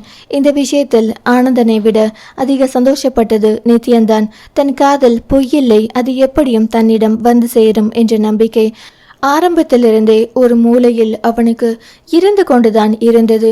இப்போது தியா பல்லவனை காதலிக்கவில்லை என்று அறிந்ததும் தன்னை அறியாமல் மனம் உற்சாகமாகிவிட்டது. நித்யன் ஆனந்தனோடு சேர்ந்து தியாவுக்கும் தீபிகாவுக்கும் அவர்கள் படிக்கும் பல்கலைக்கழகத்தில் வந்து சேர்வதிலிருந்து அவர்கள் தங்குவது வரை எல்லாவற்றையும் ஏற்பாடு செய்து கொடுத்தான். முதல் முறை ஆராத்யாவை கல்லூரியில் விட்டு செல்லும் போது ஆனந்தனும் அவர்கள் பெற்றோரும் வந்து சேர்ந்திருந்தனர். அமெரிக்காவுக்கு வந்து அங்கு அவளது கல்லூரி, அவள் தங்கும் ஃப்ளாட்டில் வசதி எப்படி இருக்கிறது என எல்லாவற்றையும் சரி பார்த்துவிட்டு திருப்தியுற்ற பிறகு அங்கிருந்து கிளம்பினார்கள். அவர்கள் அன்பை கண்டு ஆராத்யாவிற்கு குற்ற உணர்ச்சியாக இருக்கும். பல்லவன் பேச்சை கேட்டு இவர்களை அன்று கோபமாக பேசிவிட்டோமே, கொஞ்சம் புரிகிற மாதிரி எடுத்து சொல்லியிருந்தால் கண்டிப்பாக புரிந்து கொண்டிருப்பார்கள். நான் தான் அவசரப்பட்டு விட்டேன் என அடிக்கடி நினைத்து கொள்வாள். குடும்பத்தினரின் அன்பை இப்போதுதான் புரிந்து கொள்ள வேண்டும் என்று இல்லை, எப்போதுமே அவளுக்கு அது பெரிய வரம்தான். இருந்தாலும் தன்னிடம் முடிவெடுக்கும் உரிமையை கொடுக்கவில்லையே என்ற கோபம்தான் அவர்களை பேச வைத்து விட்டது. முடிந்து விட்டது. இனிமேல் அவர்கள் கோபப்படும்படி எதுவும் நடந்து கொள்ளக்கூடாது என நினைத்து கொள்வாள். அம்மா அப்பாவை விட அதிகமாக ஆனந்தனிடம்தான் அவளுக்கு நெருக்கம் அதிகம். அவர்கள் ஒன்றாக இருக்கிறார்களோ இல்லையோ, அடிக்கடி பார்த்து கொள்கிறார்களோ இல்லையோ, அவர்கள் இருவருக்குமே கண்ணுக்கு தெரியாத பாசம் ஒளிந்து கொண்டிருக்கும். இப்போது ஆனந்தன் தன்னோடு சரியாக பேசவில்லை என்ற வருத்தம் ஆராத்யாவுக்கு உண்டு. சின்ன வயதில் இருந்து தனக்கு ஒன்று என்றால் முன்னால் நிற்பது அவன்தான். எங்கே போனாலும் ஏதாவது பிரச்சனை என்றால் உடனே என்னை கூப்பிடு, நான் வந்து சேருவேன் என சொல்வான். ஆனால் இப்போது இவ்வளவு தூரம் தன்னை தனியே விட்டு சொல்கிறான், எதுவுமே சொல்லவில்லையே என்ற ஏக்கம் ஆராத்யாவுக்கு அதிகமாக இருந்தது. விட்டால் அழுது விடுபவள் போல நின்று கொண்டிருந்த அவளை தீபிகா தான் அணைத்து கொண்டாள். இதே பாராமுகத்தை தன்னிடமும் தானே அவன் காட்டுகிறான். இதே போலதானே அவளும் தவிக்கிறாள். அதனால் ஆராத்யாவின் கஷ்டத்தை தீபிகாவால் புரிந்து கொள்ள முடிந்தது. தனக்காக இல்லை என்றாலும் ஆராத்யாவுக்காகவாவது அவனிடம் பேசி பார்க்க வேண்டும் என நினைத்து கொண்டாள். அவன் ஊருக்கு கிளம்பும் முன் அவனை தனியே அழைத்தவள், ஆனந்தன், உங்க குடும்பத்தை விட்டு தியா பிரிஞ்சிருந்ததே இல்லை, இப்போ தனியா இருக்க போறா. அவகிட்ட ஆறுதலா பேசலனாலும் பரவாயில்ல, இது போல முகம் கொடுத்து பேசாம இருக்காதீங்க, அவ ரொம்ப கஷ்டப்படுறா என்னை தீபிகா சொன்னால். நானும் பழையபடி இயல்பா பேசணும்னு எவ்வளவோ முயற்சி பண்றேன், ஆனா என்னால முடியல தீபிகா என ஆனந்தன் நெற்றியை தேய்த்து விட்டவாறு சொன்னான். அப்படி அவ ஒன்று ஊர்ல இல்லாத தப்பு பண்ணிடல ஆனந்தன், கொஞ்சம் யோசிச்சு பாருங்க. ஒவ்வொரு வீட்டில் ஒரு பொண்ணு என்னென்னவோ செய்கிறாங்க. இவ பெருசா என்ன பண்ணிட்டா, இப்போ கல்யாணம் பிடிக்கல, படிக்கணும்னு தானே சொன்னா, அதுக்கு நீங்கள் இவ்வளவு கோவப்பட வேண்டிய அவசியம் என்ன? நித்யன் உங்களை மாதிரியே எனக்கும் ஃப்ரெண்டு தான், அதுக்காக உங்கள் தங்கச்சியை விட்டு கொடுக்காதீங்க. எனக்கு புரியுது நித்யன் மேலே உங்களுக்கு அன்பு அதிகம், அதே அளவு தியா மேலேயும் தான். 2 பேரும் சேர்ந்தா வாழ்க்கை முழுக்க நல்லா இருப்பாங்கன்னு நினைக்கிறீங்க. அதை தியா புரிஞ்சுக்க கொஞ்சம் காலம் ஆகும் தானே. நீங்களும் இப்படி ஒதுங்கியே போனா அவளுக்கு எடுத்து சொல்லி யார் புரிய வைக்கிறது? கொஞ்சம் யோசிச்சு பாருங்க என தீபிகா சொல்ல ஆனந்தன் யோசனையுடன் நின்று கொண்டிருந்தான். ஒரு பெருமூச்சுடன், நித்யனுக்காக மட்டும் இல்லை தீபிகா, அவ என் நம்பிக்கையை உடைச்சிட்டாளேன்னு தியா மேல எனக்கு ஒரு சின்ன கோபம் இருந்துச்சு. சரி, நீ சொல்றது புரியுது, இனிமே அவகிட்ட நான் ஒழுங்கா பேச முயற்சி பண்றேன் என புன்னகையுடன் சொன்னான். அவன் புன்னகையில் தீபிகாவுக்கு ஒரு நொடி மனம் தடுமாறி போனது. சற்றென்று சுதாரித்து கொண்டு சரி என தலையாட்டி விட்டு வேகமாக உள்ளே சென்றவளை ஆனந்தன் அதே புன்னகையுடன் பார்த்தான். அத்தியாயம் 23. காலமும் நேரமும் யாருக்கும் காத்திருக்காது என்பதைப் போல ஆராத்யா அமெரிக்கா வந்து 2 வருடங்கள் ஓடிவிட்டது. தொழில் விஷயமாக அமெரிக்கா வரும் போதெல்லாம் ஆனந்தன் வந்து அவளை பார்த்து செல்வான். அவளுடைய பிறந்த நாளுக்கு மட்டும் அம்மாவும் அப்பாவும் அதன் பிறகு 2 முறை வந்து சென்றார்கள். ஓரளவு கோபம் குறைந்து எல்லோருமே அவளிடம் பழையபடி பேச தொடங்கியிருந்தார்கள். ஆனந்தன் வரும்போதெல்லாம் ஆராத்யா தீபிகாவோடு சேர்ந்து மூவரும் எங்காவது வெளியில் சென்று வருவார். அவனும் கொஞ்ச நாட்களிலேயே பழையபடி பேச தொடங்கவும் ஆராத்யாவுக்கு சந்தோஷம் தாங்கவில்லை. அவளது முகத்தை பார்த்ததுமே தான் பேசவில்லை என ரொம்பவும் ஏங்கியிருப்பாள் போல பாவம் என ஆனந்தனுக்கு தோன்றியது. ஆராத்யாவை புன்னகையுடன் பார்த்தவன் தீபிகாவை நன்றியுடன் நோக்கினான். தலையாட்டி அவன் நன்றியை ஏற்றுக்கொண்டவள் புன்னகையுடன் எழுந்து சென்றாள். ஆராத்யாவுக்கு முதலில் இந்த அமெரிக்கா வாசம் பயத்தை கொண்டு வந்திருந்தது. எப்போதும் போல யாரிடமும் பேசாமல் ஒதுங்கி போகத்தான் செய்தாள். ஆனால் ஒரு சில முக்கியமான தேவைகளுக்கு எப்போதும் போல அம்மா அப்பாவை எதிர்பார்க்க முடியாமல் தானே செய்வது போல இருக்கவும் ஒரு சில நேரங்களில் தயக்கம் விட்டு மற்றவர்களிடம் பேச ஆரம்பித்தாள். என்ன ஒன்று அது தேவைக்காக மட்டும்தான் இருக்கும். மற்றபடி நட்பு என்னும் அளவுக்கு யாரிடமும் பழகவில்லை. தீபிகா எப்போதும் யாரிடமும் சகஜமாக பேசி உடனே ஒட்டிக்கொள்வாள். அவளும் எதையோ பறிகொடுத்தது போல யாரிடமும் பேசாமல் ஒதுங்கியிருந்தது ஆராத்யாவுக்கு ஆச்சரியமாக இருந்தது. தங்களுக்கு ஏதாவது தேவை இருந்தால் தீபிகாவை சமாளித்துக் கொள்வாள் என நினைத்திருந்த ஆராத்யாவுக்கு இது ஏமாற்றமாக இருக்க எல்லா தேவைகளையும் அவளை சமாளித்துக் கொள்ள உதவிக்கு கூட தீபிகாவை அழைக்க முடியவில்லை. அந்த அளவுக்கு அவள் சோர்வில் இருந்தாள். இவ்வளவு நாட்கள் தனக்கு தோள் கொடுத்த தோழிக்கு இப்போது ஆராத்யா ஆதரவாக இருந்தாள். அவளை தேவையில்லாமல் எதையும் வற்புறுத்தி செய்ய வைக்கவில்லை. ஆனால் முடிந்தவரை அவள் இயல்பாக இருக்குமாறு பார்த்து கொண்டாள். சில நேரங்களில் வேதனை சுமந்த முகத்துடன் அமர்ந்திருந்த தீபிகாவை பார்த்து பொறுக்க முடியாமல் என்ன என்று கேட்டால் அவளிடம் பதில் இருக்காது. இருந்தாலும் அவளை மாற்றம் பொருட்டு வெளியே எங்கேயாவது அழைத்து செல்வாள். இரவு நேரத்திலும் அந்த நரகமே ஜொலிக்க அதை வேடிக்கை பார்த்தபடி காலார சுற்றி வருவார்கள். இடையில் ஏதாவது சாப்பிட தோன்றினால் குறிப்பிட்ட இடங்களில் இருக்கும் ஹோட்டல்களில் ஏதாவது வாங்கி சாப்பிடுவார்கள். அங்கே பகலுக்கும் இரவுக்கும் பெரிதாக வித்தியாசம் இருக்காது. சொல்லப்போனால் பகலை விட இரவு நேரங்களில் சுற்றதான் இருவருக்கும் மிகவும் பிடிக்கும். அமெரிக்கா என்பதால் இரவு நேரங்களில் பெண்களுக்கு முழு பாதுகாப்பு என்று சொல்லிவிட முடியாது. அங்கேயும் ஒரு சில இடங்களில் பிரச்சனை இருக்கத்தான் செய்யும். அதனால் தீபிகாவும் ஆராத்யாவும் தங்களுக்கு பாதுகாப்பு என்று தோன்றிய இடங்களில் மட்டும்தான் சுற்றுவார்கள். இதுவும் ஆனந்தனின் எச்சரிக்கைகளில் ஒன்றுதான். தனியாக இருக்கிறீர்கள், அதனால் எதையும் நீங்கள் தனியாகத்தான் சமாளிக்க வேண்டும். அதனால் உங்களுக்கு நன்றாக தெரிந்த இடங்களுக்கு மட்டும் இரவு நேரங்களில் செல்லுங்கள் என சொல்லிவிட்டான். அவர்களுக்கும் அது சரி என்று தோன்ற முடிந்தவரை தங்களுக்கு தெரிந்த இடங்களில் மட்டுமே சுற்றுவார்கள். அன்றும் அப்படி சுற்றிவிட்டு வந்து உட்கார்ந்த போது களைப்பாக இருப்பது போல் தோன்ற இருவருக்கும் காப்பி எடுத்து வந்த ஆராத்யா ஒன்றை தீபிகாவிடம் நீட்டினாள். என்னடி இந்த நேரத்தில் காப்பி கொடுக்கிற, தூங்குற ஐடியா இல்லையா என தீபிகா சிரிப்புடன் கேட்டாள். இருவரும் எப்போதும் சாவகாசமாக அமரும் பால்கனியில் தான் அமர்ந்திருந்தார்கள். கொஞ்ச நேரத்திற்கு முன் என்னவோ அமெரிக்க அதிபராக டொனால்ட் ட்ரம்ப் மீண்டும் வந்தே தீர வேண்டும் என்பது போல மௌன விரதம் இருந்தவள் இப்போது நானா அப்படி இருந்தேன் என்பது போல சாதாரணமாக கேலி பேசி சிரித்து காப்பியை அருந்தி கொண்டு அமர்ந்திருந்தாள். இதுதான் தீபிகா. அவளுக்கு என்ன பிரச்சனை இருந்தாலும் அதையெல்லாம் ஒதுக்கிவிட்டு அந்தந்த நேரத்து நிகழ்வுகளை சந்தோஷத்துடன் அனுபவிப்பாள். அவ்வளவு சீக்கிரம் அவளது மனதில் இருப்பதை வெளியே சொல்ல மாட்டாள். சில நேரங்களில் அவளது இந்த குணம் ஆராத்யாவுக்கு கவலையை கொடுக்கும். இவ்வளவு நெருக்கமாக பழகிவிட்டு எந்த பிரச்சனையையும் சொல்ல மாட்டேன் என்கிறாளே, தன்னால் சரி செய்ய முடியவில்லை என்றாலும் ஆறுதலாவது சொல்லலாமே என பல முறை வற்புறுத்தி கேட்டும் பதில் இருக்காது. உனக்கு தூக்கம் வந்தா தூங்கு தீபி, நாளைக்கு லீவு தானே, நான் கொஞ்ச நேரம் இங்க உட்கார்ந்துட்டு வரேன் என்றபடி ஆராத்யா சேரில் இருந்து இறங்கி அந்த பால்கனியில் கபோர்டில் அமர்ந்து கொண்டு காலை கீழே தொங்கவிட்டபடி இரும்பு கம்பிகளுக்கு இடையில் வானை வெறித்தபடி அங்கேயே உட்கார்ந்திருந்தாள். சின்ன சின்ன கம்பிகளாக கால் மற்றும் தலையை உள்ளே நுழைக்கும் அளவில்தான் அது இருக்கும். அவ்வப்போது அப்படி அமர்ந்து கொண்டு வேடிக்கை பார்ப்பது இருவருக்கும் பிடித்தமான ஒன்று.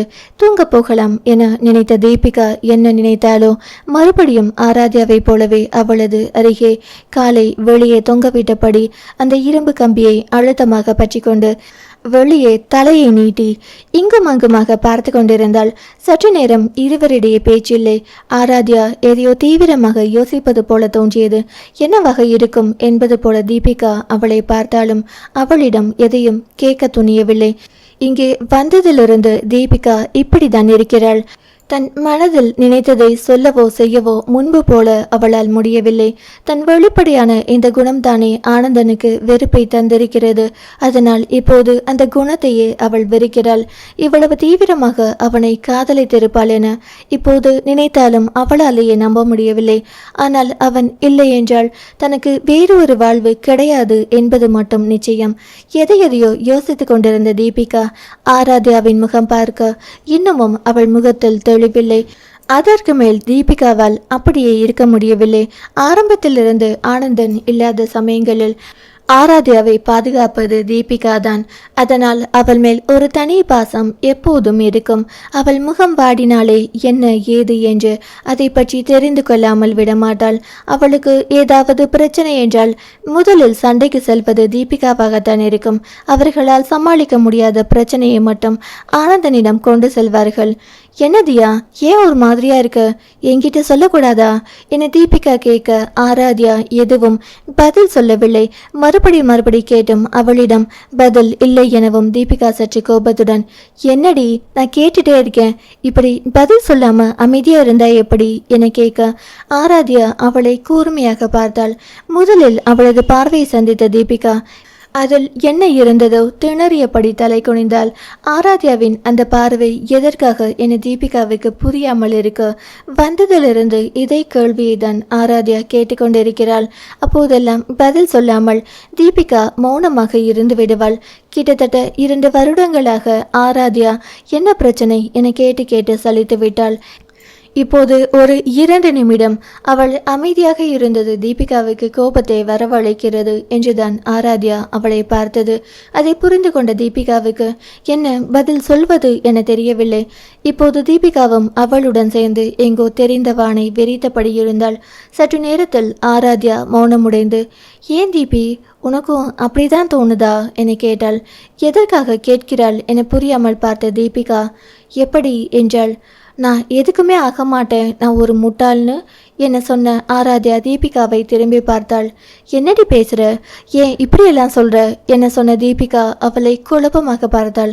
பின்ன நான் எது கேட்டாலும் பதிலே சொல்ல மாட்டேங்கிறியே, நீ ஏதோ ஒரு குழப்பத்தில் இருக்க, அதனால தான் சோகமாக இருக்கேன்னு எனக்கு புரியுது. ஆனால் என்னன்னு தான் தெரியல, கேட்டாலும் நீ பதில் சொல்றதில்ல. எல்லாரையும் போல இவ தன்னோட சொந்த முடிவை கூட எடுக்க தெரியாத முட்டாள். அதனால இவகிட்ட சொல்லி என்ன ஆக போகுதுன்னு நினைச்சிட்டியா என கேட்ட ஆராத்யாவின் குரல் உடைந்திருந்தது. அவளை முறைத்த தீபிகா, ஆமாண்டி, என்னை பற்றி தெரிஞ்சும் இப்படி ஒரு கேள்வி கேட்குறேனா, நீ முட்டாள்தான். கொஞ்சமாக யோசிச்சு பேச மாட்டியாடி? எதுவா இருந்தாலும் எழுத்தம் கவிழ்த்தோம்னு பேசுறது தான் உனக்கு வேலையா? இதனால என் மனசு எவ்வளவு கஷ்டப்படும்னு யோசிச்சு பார்த்தியா? உன் மனசாட்சியை தொட்டு சொல்லு. உன்னை பற்றி அப்படி நினைக்கிற ஆளா நான்? எத்தனையோ பேர் கூட பழகி இருந்தாலும் எங்கள் அம்மா அப்பாவுக்கு அடுத்து நான் நெருக்கமாக பழகிறது உன்கிட்ட தான், அது உனக்கே தெரியும் என சொல்லி கொண்டிருக்க ஆராத்யா இடை புகுந்து, அப்புறம் நான் அவ்வளோ கேட்டோம் நீ ஏன் சொல்லவே இல்லை என கேட்டாள். இதோ பேசி முடிக்கிறதுக்குள்ள இடையில புகுந்து பேசுறியே, இந்த அவசர புத்தியால தான் சொல்லலை. எங்க நீ எனக்காக பேச போயிடுவியோன்னு யோசிச்சு தான் சொல்ல வேண்டாம்னு நினைச்சேன். எப்போதுமே பிரச்சனைக்கு 2 பக்கம் இருக்கும்னு யோசிக்கணும் தியா. நமக்கு தெரிஞ்ச பக்கத்தை மட்டும் வச்சு ஒருத்தவங்களை ஈஸியா தப்பு சொல்லிடக்கூடாது என கடைசியில் அவளை குட்டவும் செய்தாள். அவள் எதை பற்றி சொல்கிறாள் என ஆராத்யாவுக்கு புரியாமல் இல்லை. கடைசியாக அவள் சொன்னது, நிச்சயம் நித்யனை நான் புரிந்து கொள்ளாமல் பேசியதற்காக தான் இருக்கும். இத்தனை நாட்களில் ஆனந்தனுக்கும் தீபிகாவுக்கும் ஆராத்யா செய்ததில் மன்னிக்க முடியாத குற்றம் என்றால் அது இதுதான். அதனால் அவ்வப்போது இருவருமே குத்தல் பேச்சுக்களை வெளிப்படுத்தி விடுவார்கள். அவர்களின் பேச்சில் ஆராத்யாவின் மனம் வெகுவாக காயப்பட்டது. ஏனெனில் அவளும் குற்ற உணர்வில் தானே இருக்கிறாள். ஒரு முறை இதே போல ஆனந்தன் கோபமாக ஏதோ சொல்லிவிட அதற்கு ஆராத்யாவும் நேரில் அவன் அடித்ததை பார்த்த பிறகுதானே அவனை திட்டினேன், மற்றபடி அவன் குண நலன்களை பற்றிய மோசமாக நான் பேசவே இல்லையே என யோசித்து ஒரு கட்டத்தில் பொறுக்க முடியாமல் அதை சொல்லி திட்டிவிட ஆனந்தன் பேசும் முன் முந்திக் கொண்ட தீபிகா பதிலுக்கு அவளிடம் கத்திவிட்டாள்.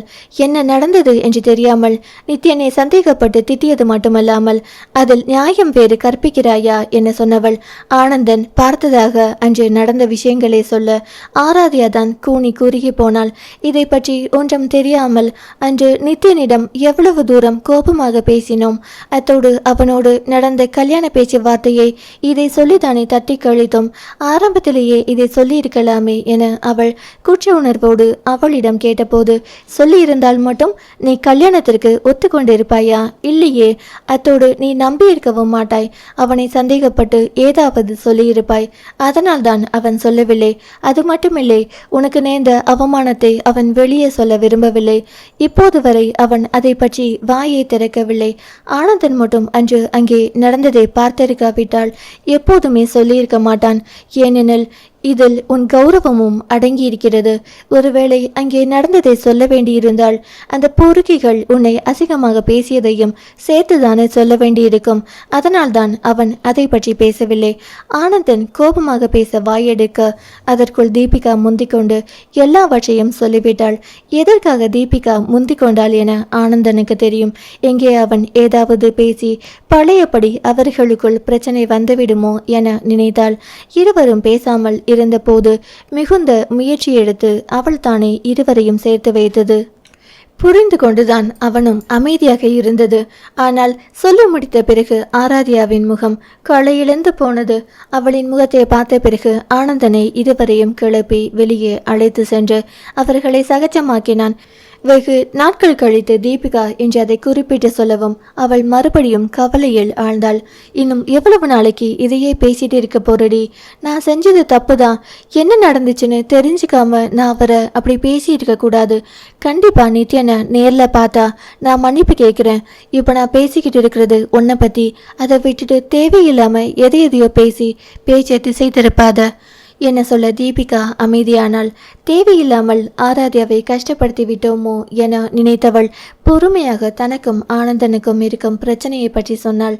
ஏண்டி இதை பற்றி ஒன்றுமே சொல்லலை என கேட்ட ஆராத்யாவை தீபிகா வருத்தமாக பார்த்தாள்.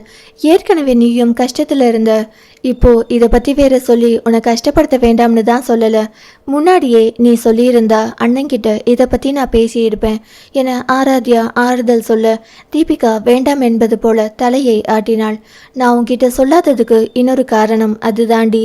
நீ அவர்கிட்ட எனக்காக பேசுவ இல்லை சண்டை போடுவ, ரெண்டையுமே நான் விரும்பலை, அதனால தான் சொல்லலை என சொன்ன தீபிகா வருத்தமாக புன்னகைத்தாள். அதே வருத்தத்துடன் பார்த்த ஆராத்யா, என் அண்ணனுக்கு பைத்தியம் தான் பிடிச்சிருக்குன்னு நினைக்கிறேன். உன்ன மாதிரி ஒருத்தைய வேணாம்னு சொல்றான் பாரு. காதலோட அருமை தெரியாத அவன் நிச்சயம் அதுக்காக வருத்தப்படுவான். என் அண்ணனா இருக்கிறதால தான் அவன் வருத்தப்படக்கூடாதுன்னு அவனுக்கு புரிய வைக்க முயற்சி பண்றேன் என்ன சொன்னவளை தீபிகா ஆச்சரியமாக பார்த்தாள். அவளை புரியாமல் பார்த்த ஆராத்யா, என்னடி அப்படி பார்க்குற என கேட்டாள். இல்லை, இதேதான் நித்யன் விஷயத்தில் உன் அண்ணனும் சொன்னாரு என தீபிகா சிரித்தாள். சட்டென்று முகம் மாறிய போதும் கடினப்பட்டு இயல்புக்கு வந்த ஆராத்யா, என்ன தீபி எது பேசினாலும் சுற்றி சுற்றி அங்கேயே வந்து நிற்கிற.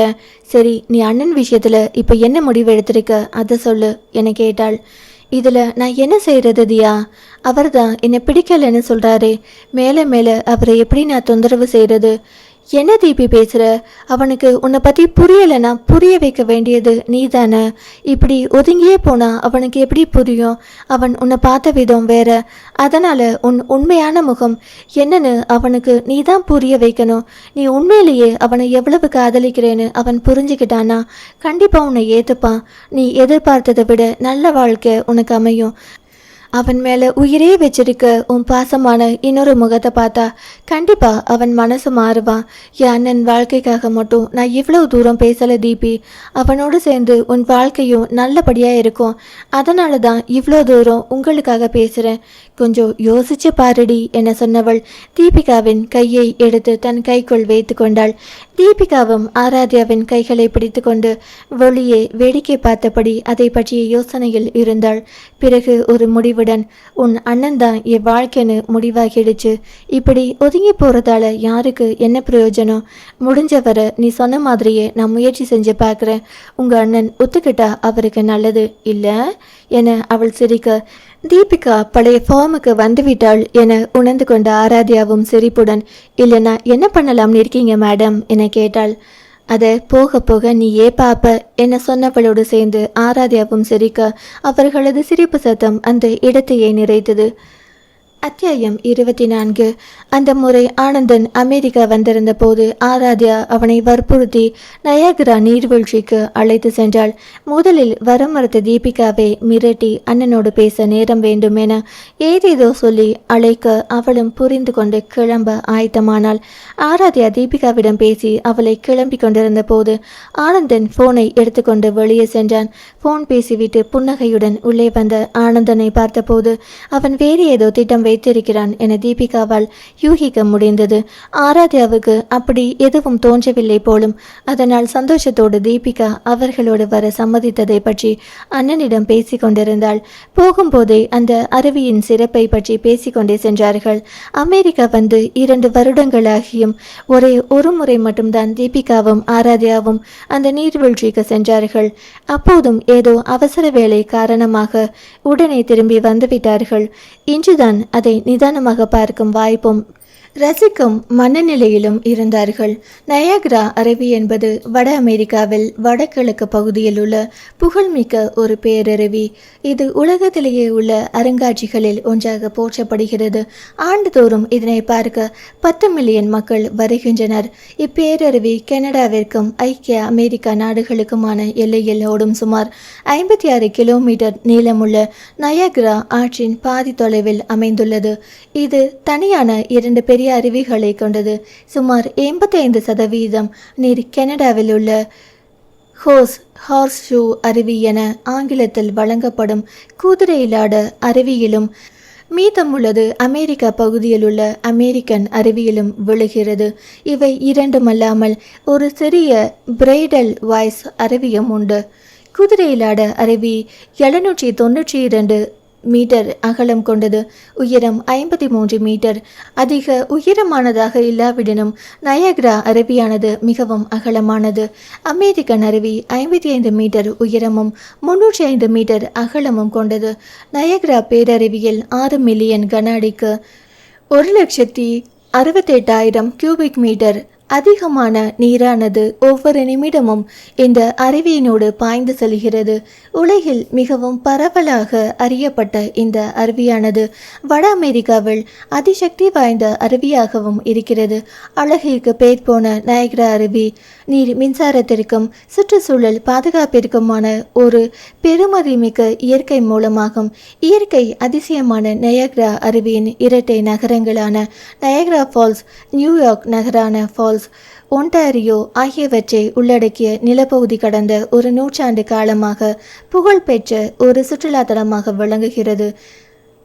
மேட் ஆஃப் த மிஸ்ட் என்பது 3 அருவிகளையும் படகு மூலம் காட்டும் நிகழ்வுக்கு பெயராகும்.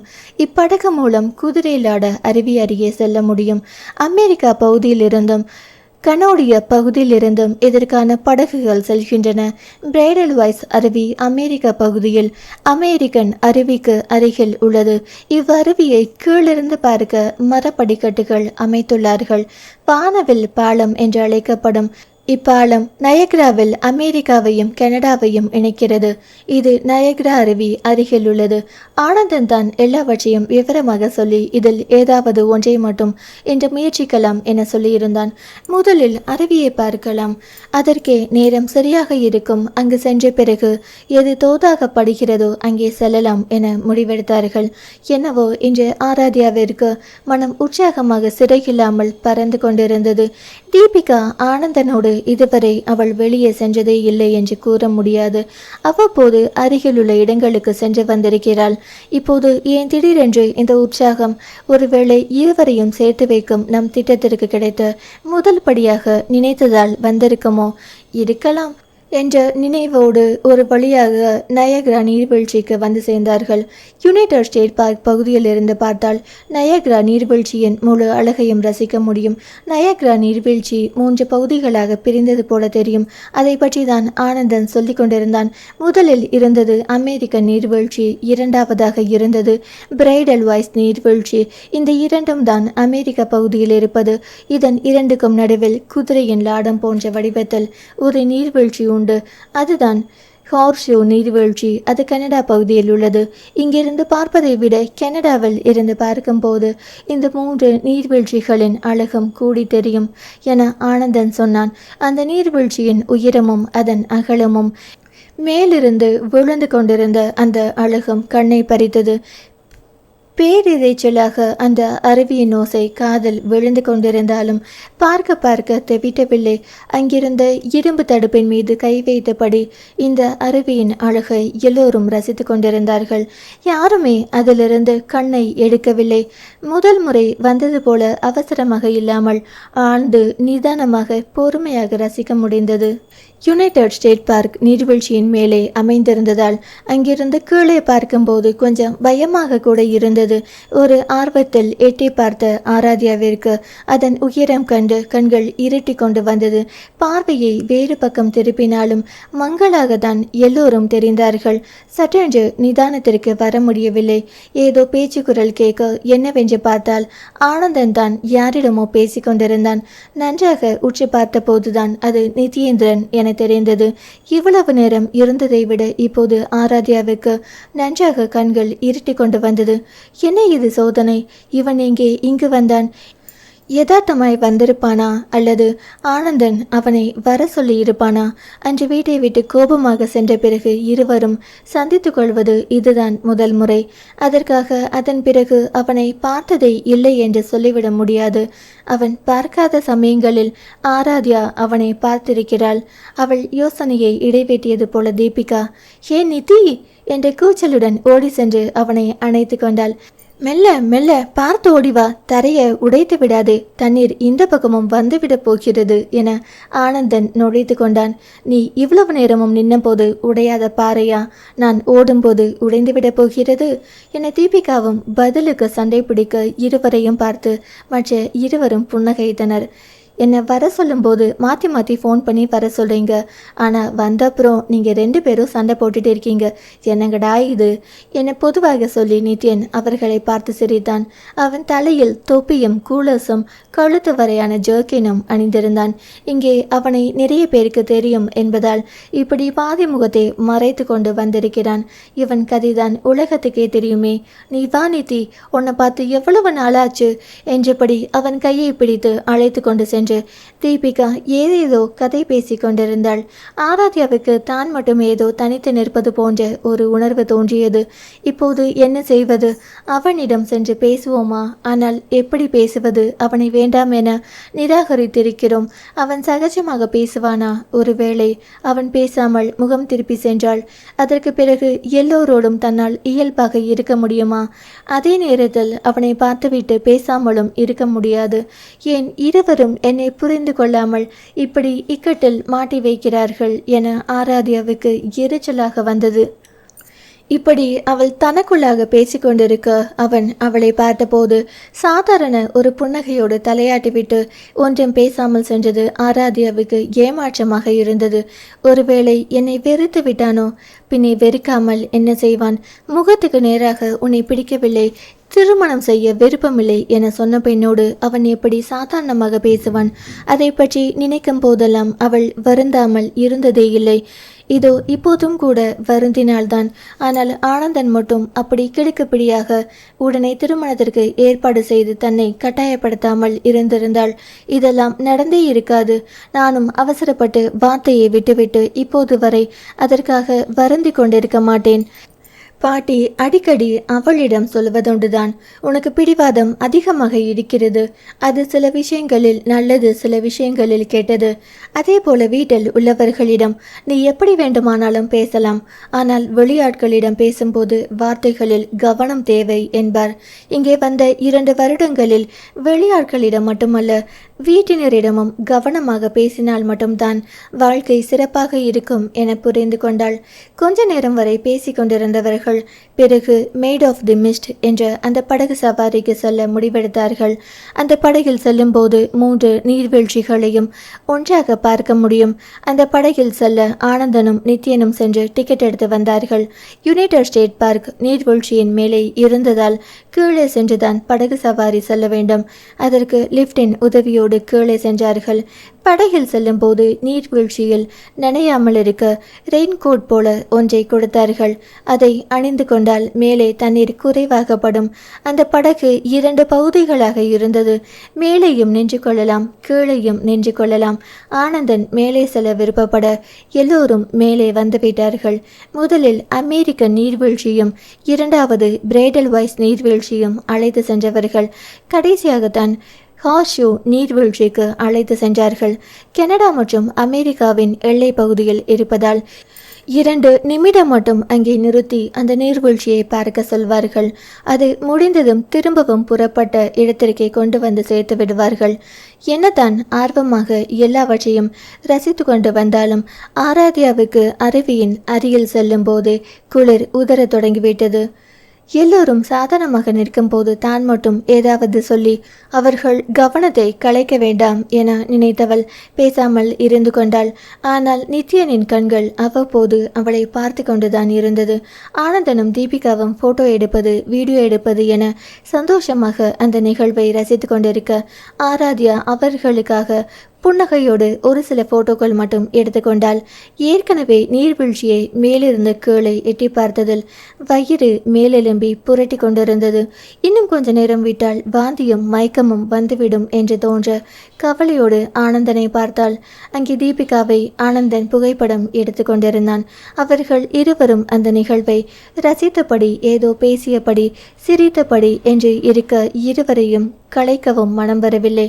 ஆராத்யா என்ன செய்வது என யோசித்துக் கொண்டிருக்கும் போது அருகில் வந்த நித்யன் அவன் போட்டிருந்த ஜெர்கினை கழட்டி அவளிடம் கொடுத்தான். அதை வாங்கி அவசரமாக அணிந்து கொண்டவள் நன்றியுடன் அவனை பார்த்தாள். ஆனால் அவன் அவள் புறம் திரும்பவே இல்லை. பார்வை நீர்வீழ்ச்சியின் பக்கமே இருந்தது. ஏதோ அவன் கையை பிடித்து கொண்டிருந்தால் கொஞ்சம் தைரியமாக இருக்கும் என்பது போல தோன்ற அவன் அருகில் செல்லவே தயக்கமாக இருந்தது. இப்படி முகம் திருப்பி செல்பவனிடம் சென்று எப்படி கையை பிடிப்பது? இந்த குளிருக்கு யார் கையையாவது பிடித்து கொண்டு அணைவாக நிற்க வேண்டும் என தோன்றியது. கௌரவம் பார்த்து கொண்டு நிற்காமல் பேசாமல் அவன் கையை பிடித்து விடுவோம் என அருகில் நின்று அவனை பார்த்தபோது கனடா அமெரிக்கா எல்லையில் அந்த படகு நின்றிருக்க அந்த குழுக்களில் தானாகவே அவன் இடது கையை 2 கைகளாலும் பிடித்து கொண்டாள். நித்யன் ஏதாவது சொல்வானோ என அவனை நிமிர்ந்து பார்க்க நல்ல வேளையாக அவன் எதுவும் சொல்லவும் இல்லை, அவள் புறம் திரும்பவும் இல்லை. அந்த தைரியத்தில் முதலில் கை நுனியை மட்டும் பற்றி கொண்டவள் பிறகு கை முழுவதையும் தன்னோடு சேர்த்து அணைத்தவாறு நின்றிருந்தாள். மெல்ல மெல்ல குளிர் ஏறிக்கொண்டே செல்ல அவனை நன்றாக அணைத்து அவனுக்குள் புதைந்து கொண்டாள்.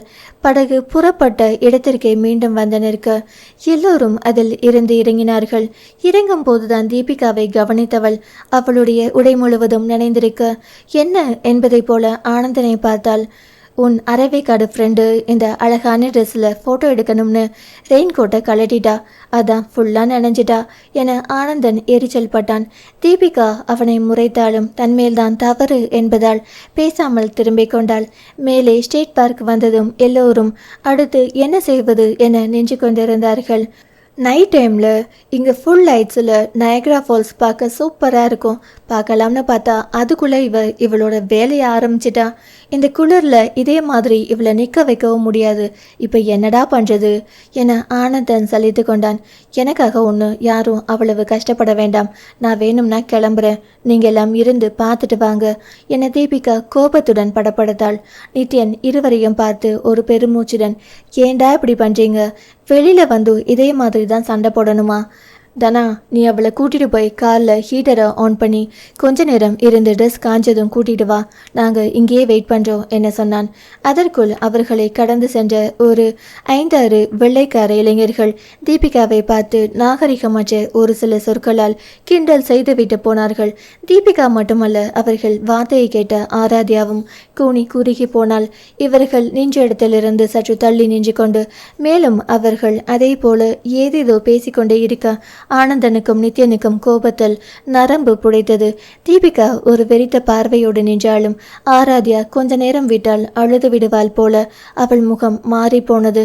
உதவிக்கு வருவானா என நித்யனை பார்க்க அவனோ கோபத்துடன் அவர்களிடம் செல்ல இருந்த ஆனந்தனையும் பிடித்து தடுத்து நிறுத்தினான். தேவையில்லாத பிரச்சனை வேண்டாம் தானா, பேசாமல் இரு என்ன சொல்ல ஆனந்தன் நித்யனை முறைதான். என்னடா பேசுகிற, அவனுங்க எவ்வளோ மோசமாக பேசுகிறானுங்க, கேட்டுட்டு எப்படி பொறுமையாக இருக்கிறது? இது அவங்க ஊரு தானா, நம்ம கொஞ்சம் அடங்கி தான் போகணும், என்ன பிரச்சனைனாலும் தப்பு நம்ம மேலே தான் சொல்லுவாங்க என்ன சொல்ல இந்த முறை தீபிகா ஆத்திரத்துடன் படப்படத்தாள். என்ன நித்தி பேசுகிற, அவனுங்க பேசினதை நீயும் கேட்டதானே, எப்படி பொறுமையாக இருக்கிறது? நான் அவனுங்க மூஞ்ச உடைக்காமல் வரமாட்டேன், என்ன பிரச்சனை வந்தாலும் நான் பார்த்துக்கிறேன் என்றபடி நகர போனவளை பிடித்து நிறுத்திய நித்யன், என்ன தீபி, என்னை பற்றி உனக்கு தெரியாதா? நான் செய்கிறது சரியோ தப்போ, வரப்போகிற பிரச்சனையை பற்றி நீ யோசிக்க மாட்டேன். எனக்கு ஒன்று தோணினா அப்போவே அதை செஞ்சிடுவேன். இவனுங்கெல்லாம் எனக்கு ஒரு ஆளா? கொஞ்ச நேரத்தில் பேசின வாயை இல்லாமல் என்னால் உடைக்க முடியும். அதனால் பிரச்சனையை வந்து அப்படியே என்னால் போலீஸ் அரெஸ்ட் பண்ணினாலும் இங்கே எனக்கு இருக்கிற ஃபேமுக்கு ஈஸியாக நான் அதிலிருந்து வெளியே வந்துடுவேன். ஆனால் என்னை தப்பு சொல்லணும்னு சில பேர் இருக்காங்க. நான் எது செஞ்சாலும் அவங்க அதில் தப்பு கண்டுபிடிப்பாங்க. அதோட நான் பாக்ஸர்ன்றதுனால போற வர எல்லாரையும் இழுத்து போட்டு அடிக்கிறேன்னு சொல்லுவாங்க. அதுதான் தேவையில்லாம பிரச்சனை, எதுக்குன்னு பார்க்குறேன் என ஆராத்யாவை ஒரு கண்ணால் பார்த்தபடி சொல்ல அவன் எதற்காக இப்படி செய்கிறான் என ஆனந்தனுக்கும் தீபிகாவுக்கும் புரிந்து போனது. ஆராத்யா அவனை அதிர்ச்சியுடன் பார்த்தாள். தெரியாமல் பேசிவிட்ட அந்த வார்த்தைகளுக்காக ஏற்கனவே ஆனந்தனும் தீபிகாவும் அவளை மாற்றி மாற்றி படுத்தி எடுப்பது போதாது என்று இப்போது அதில் இவனும் சேர்ந்து கொண்டானா? கண்களில் வழிந்த கண்ணீரை அவர்கள் அறியாமல் துடைத்து கொண்டவள் வேறு புறம் திரும்பிக் கொண்டாள். ஆராத்யாவின் பக்கம் நகரப்போன தீபிகாவை தடுத்து, நீங்கள் இருவரும் போங்கள், நான் பார்த்து கொள்கிறேன் என்பது போல நித்யன் சைகை செய்தான். அவர்கள் இருவரும் ஆராத்யாவிடம் சொல்லிவிட்டு ஆனந்தன் கார் நிற்கும் இடத்திற்கு செல்ல இப்போது நித்யனும் ஆராத்யாவும் மட்டும் தனித்து நின்றிருந்தனர். அத்தியாயம் 25. ஆனந்தனும் தீபிகாவும் கார் நிறுத்தும் இடத்திற்கு வர தீபிகா காரின் உள்ளே ஏறாமல் ஏதோ யோசனையில் நின்றிருந்தாள். அவளை பார்த்த ஆனந்தனுக்கு இன்னும் எரிச்சல் தான் கிளம்பியது. 2 வருடங்களாக அவளை விட்டு கொஞ்சம் ஒதுங்கியே தான் இருந்தாள். தானாக வந்து எதுவும் பேச முயற்சிக்கவில்லை, அதற்காக பேசவே இல்லை என்றும் சொல்ல முடியாது. தேவைக்கேற்ப 1-2 வார்த்தைகள் பேசினாள். எதனால் இப்படி இருக்கிறாள் என முதலில் யோசித்தவன் தன்னை விட்டு தள்ளி இருக்க முயற்சிக்கிறாள் என புரிந்து கொண்டு அவனும் அதற்கு பிறகு அவளை தொந்தரவு செய்யவில்லை. ஆனால் இப்போது முன்பை விட அதிக உரிமை எடுத்துக்கொண்டு அவனோடு பழகியது எரிச்சலை தந்தது. தங்கை நித்யனோடு தனியே இருந்தால் அவனை புரிந்து கொள்வாள் என விட்டு வந்தாள். அதற்கு தண்டனையாக இவளோடு சேர்ந்திருப்பது போலானது. என்ன யோசனை, என் காருக்குள்ளே ஏறாம இங்கே நிற்கிற என ஆனந்தன் எரிச்சலை மறையாது குரலில் காட்டினான். ஆனந்தனை நெருங்கி வந்தவள், அது ஒன்றும் இல்லை நந்து, எனக்கு என்னவோ அந்த ஹீட்டரை ஆன் பண்ணி அதில் உட்கார்றதுக்கு பதிலா என இடைநிறுத்த, பதிலா என ஆனந்தன் எடுத்து கொடுத்தான். இங்கே இப்படியே நின்று வேற வழியில் குளிர போகலாம்னு இருக்கேன் என தீபிகா நம்மட்டு சிரிப்புடன் சொன்னாள். அது எப்படி என ஆனந்தன் யோசனையாக அவளை பார்த்தான். இப்படிதான் என்றபடி அவனை இறுக அணைத்து கொண்டாள். ஆனந்தன் அவளின் அணைப்பில் வெகு நேரம் திகைத்து நின்றவன் பிறகு சுதாரித்து, என்ன பண்ற என வெளிவராத குரலில் கேட்டான். சும்மா நின்று நந்தோ, நான் உன்னை ஒன்றும் கடிச்சு தின்னுற மாட்டேன், கொஞ்ச நேரம் குளிர போக்குறதுக்காக தான், வேற ஒன்றும் இல்லை என சொல்ல அவனுக்குமே அவளை விட்டு விலக மனம் வரவில்லை. அதே நேரம் அவளை அணைக்கவும் தோன்றாமல் அவளது அணைப்பில் அப்படியே நின்றான். நீ அணைத்தால் அணை, இல்லை என்றால் இப்படியே நின்று கொள், எனக்கு அதனால் ஒன்றுமில்லை என்பது போல அவன் மார்பில் சாய்ந்து வெகு நேரம் அவனை அணைத்து கொண்டு நின்ற தீபிகா குளிர் குறைந்ததும் அவனை விட்டு விலகும் முன் அவன் மார்பில் இதழ் பதித்து விட்டு விலகினாள். ஆனந்தனுக்கு உள்ளுக்குள் சிலிர்க்க வெளியில் விரைத்தபடி நின்றான். அவனை ஒரு நமட்டு சிரிப்புடன் பார்த்துவிட்டு காரின் உள்ளே ஏறி ஹீட்டரை ஆன் செய்து தீபிகா உட்கார்ந்து கொண்டாள். ஆனந்தனுக்கு நிதானத்திற்கு வரவே வெகு நேரம் பிடித்தது. இப்போது இவள் என்ன செய்தாள்? எவ்வளவு திமிர் இவளுக்கு! யார் இவளுக்கு இந்த தைரியத்தை கொடுத்தது? வேகமாக காரில் ஏறி அவன் ஏதோ பேச வாயெடுக்க அதற்குள் தீபிகா, தேங்க்ஸ் நந்து, நல்ல வேளையா நீ எனக்கு ஹெல்ப் பண்ணதால குளிர் குறைஞ்சிடுச்சு. இதோ ட்ரெஸ் மட்டும் ஓரளவு காஞ்சிடுச்சுன்னா இறங்கி போகலாம். ரொம்ப நேரமாக நமக்காக அங்கே 2 பேரும் காத்துக்கிட்டு இருப்பாங்க. என்ன சொல்ல ஆனந்தனுக்கு இப்போது என்ன பேசுவது என குழப்பமாக இருந்தது. பேசாமல் தலையை மட்டும் ஆட்டிக்கொண்டான். தீபிகா உள்ளுக்குள் சிரித்து கொண்டாள். நான் மட்டும் இப்போது இப்படி சமாளிக்கவில்லை என்றால் கண்டிப்பாக எனக்கு ஒரு அறை விழுந்திருக்கும். நல்ல வேளையாக தப்பித்தேன் என நினைத்து கொண்டாள். தீபிகாவும் ஆனந்தனும் போன பிறகு கொஞ்ச நேரம் மட்டும் வெளியில் நின்றிருந்த ஆராத்யாவும் நித்யனும் அந்த பொறுக்கிகள் பேச்சு எல்லை மீற இதற்கு மேல் இங்கே நின்றிருந்தால் சரி வராது என நினைத்தனர். நித்யன் மிகுந்த பிரயத்தனப்பட்டு தன்னை கட்டுப்படுத்தி கொண்டு நின்றிருக்கிறான் என ஆராத்யாவுக்கு அவன் கையை மடக்கி கோபத்தை அடக்குவதிலேயே புரிந்தது. ஒரு கட்டத்திற்கு மேல் என் கார் அங்கதான் நிற்கிது, அதில் போய் உட்காரலாம், தனா வந்ததும் ஃபோன் பண்ணுவான், அப்புறம் வரலாம் என்றபடி முன்னே நடக்க அவனை தொடர்ந்து ஆராத்யாவும் பின்னே நடந்தாள். அந்த வெள்ளையர்களை மட்டும் எங்கோ பார்த்தது போல ஆராத்யாவுக்கு தோன்றிக் கொண்டே இருந்தது. ஏற்கனவே பாட்டியை குளிர் இதில் அழுகை என காரில் ஏறி ஹீட்டரை ஆன் செய்தாலும் ஆராத்யாவிற்கு நடுக்க மட்டும் குறையவில்லை. முதலில் அவளை கண்டும் காணாமல் எங்கோ பார்த்தபடி அமர்ந்திருந்த நித்யன் அவளின் சிவந்த முகத்தை கண்டு அதற்கு மேல் பொறுக்க முடியாமல் அவள் புறம் திரும்பினான். உனக்கு என்ன பண்ணுது? ஆர் யூ ஓகே என கேட்டான். ஓகே என தலையாட்டினாலும் அவளுக்கு நடுக்கம் குறையவில்லை. அவளையே பார்த்து கொண்டிருந்தவன், உண்மையை சொல்லு, உனக்கு உடம்பு நல்லா தானே இருக்கு என கேட்க தயக்கத்துடன் அவனை பார்த்தாள். எனக்கு நேற்றிலிருந்து ஃபீவரிஷாக இருக்கு. இன்னைக்கு ரொம்ப சோர்வாக இருந்துச்சு. நான் வெளியில் வரலைனா அண்ணனும் வரமாட்டான். எப்போவாவது தான் இங்கே வரான். அப்போ நானும் படுத்துக்கிட்டா தீபிகாவுக்கு அவனோட பேச வாய்ப்பே இருக்காது. அதனால தான் 2 பேரையும் கம்பல் பண்ணி இங்கே அழைச்சிட்டு வந்தேன். இங்கே இந்த குளிர் சுத்தமாக எனக்கு ஒத்துக்கலை என சொன்னாள். அறிவு இருக்கா உனக்கு? உடம்பு முடியலன்னு சொல்கிற. அதோட இந்த ஃபால்ஸுக்கு யாராவது வருவாங்களா? இந்த குளிர் எப்படி ஒத்துக்கும்? அதனால தான் அப்போதிலிருந்து உன் முகம் இப்படி டல்லாக இருந்துச்சு. நான் அப்போவே நினச்சேன். ஆனால் நீ சமாளிக்கவும் இந்த குளிர் தான் உனக்கு ஒத்துக்கலன்னு இருந்துட்டேன் என சொன்னவன் டேஷ்போர்டில் இருந்த ஃபர்ஸ்ட் எய்ட் பாக்ஸை எடுத்து அதில் இருந்த மாத்திரைகள் 2ஐ அவள் கையில் கொடுத்து போட சொன்னான். அவளும் மறுக்காமல் வாங்கி போட்டுக்கொண்டாள். ஆனால் இன்னும் குளிர்தான் நின்ற பாடில்லை. அவளது முகத்தையே ஊடுருவி பார்த்தவன், உனக்கு குளிர் போகணும்னா நான் உனக்கு ஹெல்ப் பண்ணுறேன், ஆனால் அதை வச்சு என்னை தப்பாக நினைக்கக்கூடாது என சொல்ல என்ன என்பதை போல ஆராத்யா அவனை பார்த்தாள். அதை ஏன் வாயால் சொல்லிக்கிட்டு செஞ்சே காமிக்கிறேன் என்றவன் அவளை இழுத்து இறுக அணைத்து கொள்ள அவள் எந்த எதிர்ப்பும் காட்டவில்லை. முதலில் அவள் உடல் சிலிர்த்து தயக்கமாக இருந்தாலும் அந்த அணைப்பில் கதகதப்பாக இருக்க நன்றாக ஒட்டி கொண்டாள். இதே போல ஊட்டியில் பயத்துடன் அவனை அணைத்ததும் ஞாபகம் வந்தது. எப்படி இவனை அணைக்கும் போது மட்டும் பாதுகாப்பு உணர்வோடு வேறு ஏதோ ஒரு உணர்வு தோன்றுகிறது. முக்கியமாக எந்த ஆண்கள் பக்கத்திலும் இவ்வளவு நெருக்கமாக நின்று கூட பேசியிராதவள் இவனை அணைக்கும் போது அருவருப்பாகவும் இல்லை, விளக்கவும் கூட தோன்றவில்லை.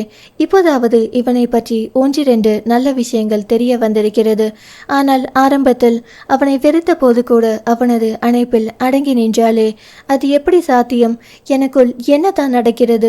எனக்குள் தோன்றும் அந்த உணர்வுகளின் பேர்தான் என்ன? ஒன்றும் புரியவில்லையே. அத்தோடு இந்த அணைப்பு இன்னும் வேண்டும் போல தோன்றுகிறது. இவன் என்னை பற்றி என்ன நினைப்பான்? இவனை விட்டு விலக வேண்டும் என மூளை நினைத்தாலும் மனம் அதை ஏற்க மறுக்கிறது. இவள் யோசனையெல்லாம் இப்படி பலவிதமாக இருக்க நித்யன் யோசனையோ அவளை பற்றி மட்டுமாகவே இருந்தது. இத்தனை நாட்கள் கழித்து அவளை அவ்வளவு அருகில் பார்த்ததிலேயே மனது நிலையில்லாமல் தவித்து கொண்டிருந்தது. அதில் அவளோடான இந்த அணைப்பும் அந்த நெருக்கமும் அவனை ஏதோ செய்ய மெதுவாக அவள் முன் நிமிர்ந்தவன், இன்னும் வேகமா இந்த குளிர் போகணுமா என கண்களில் ஒருவித கிறக்கத்தோடு கேட்க அவளோ என்ன பதில் சொல்வது என்று தெரியாமல் அவனையே பார்த்திருந்தாள்.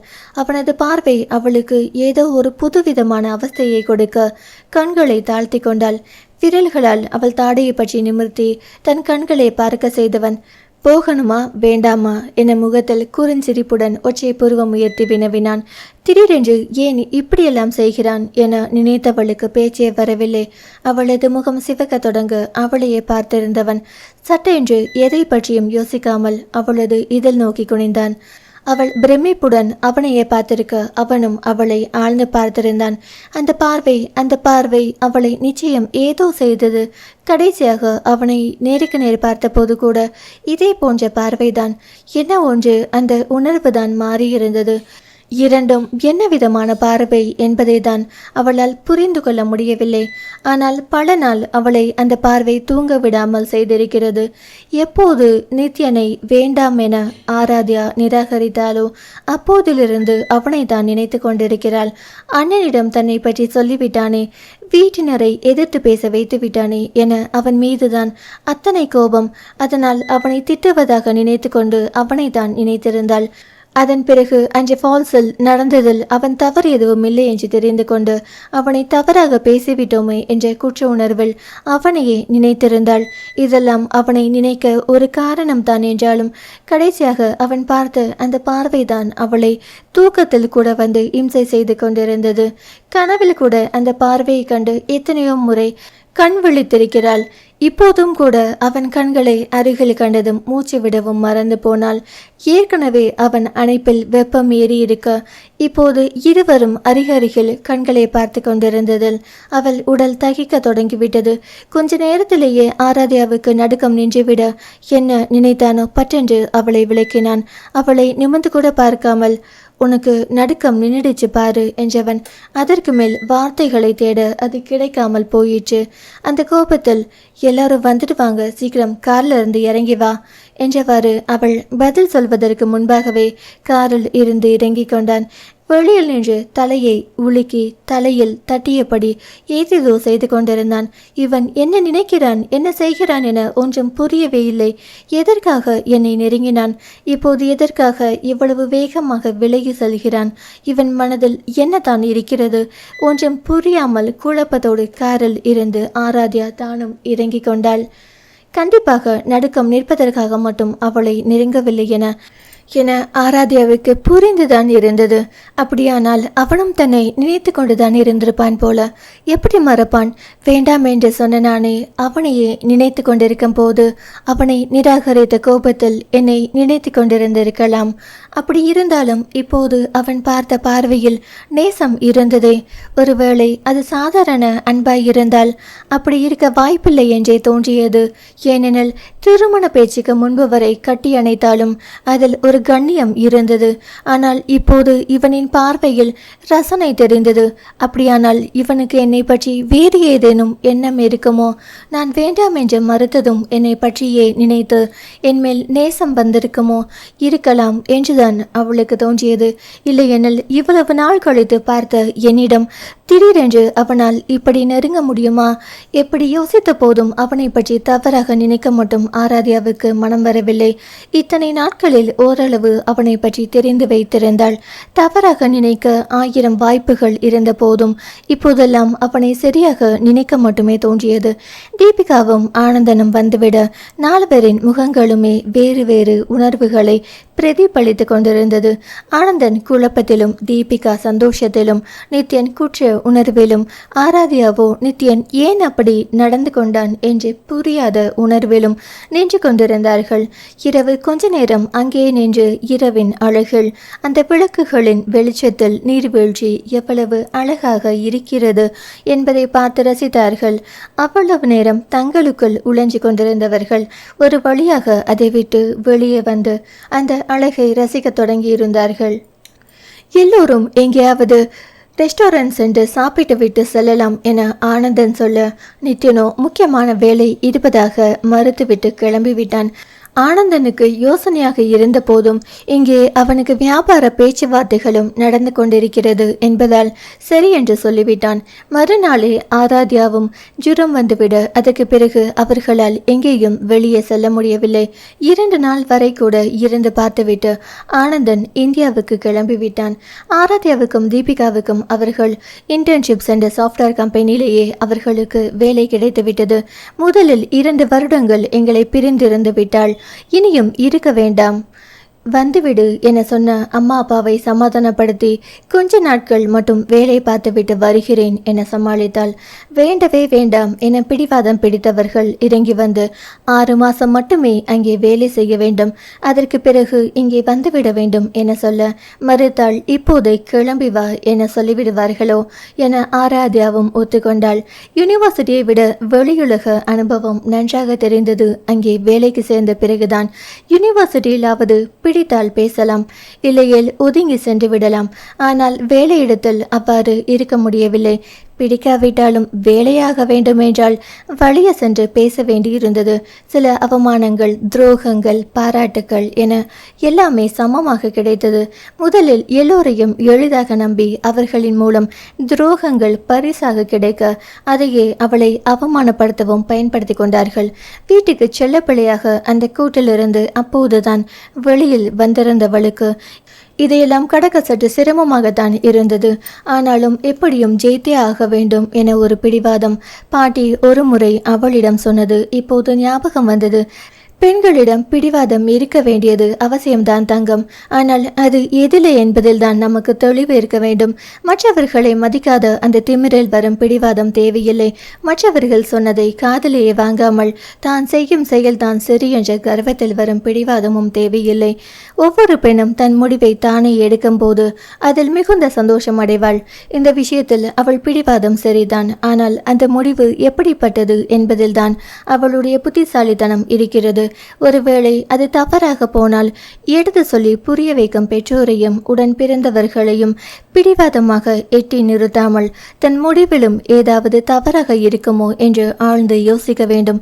மற்றபடி பெண்களுக்கு பிடிவாதம் நிச்சயம் வேண்டும். இல்லையென்றால் அந்த காலத்திலேயே என்னுடைய அப்பாவை எதிர்த்து 8வது வரை என்னால் படித்திருக்க முடியாது என சொன்ன பாட்டியை ஆராத்யா வியப்பாகத்தான் பார்த்தாள். வந்த புதிதில் வீட்டிற்கு ஃபோன் செய்யவே மிகவும் யோசிப்பாள்.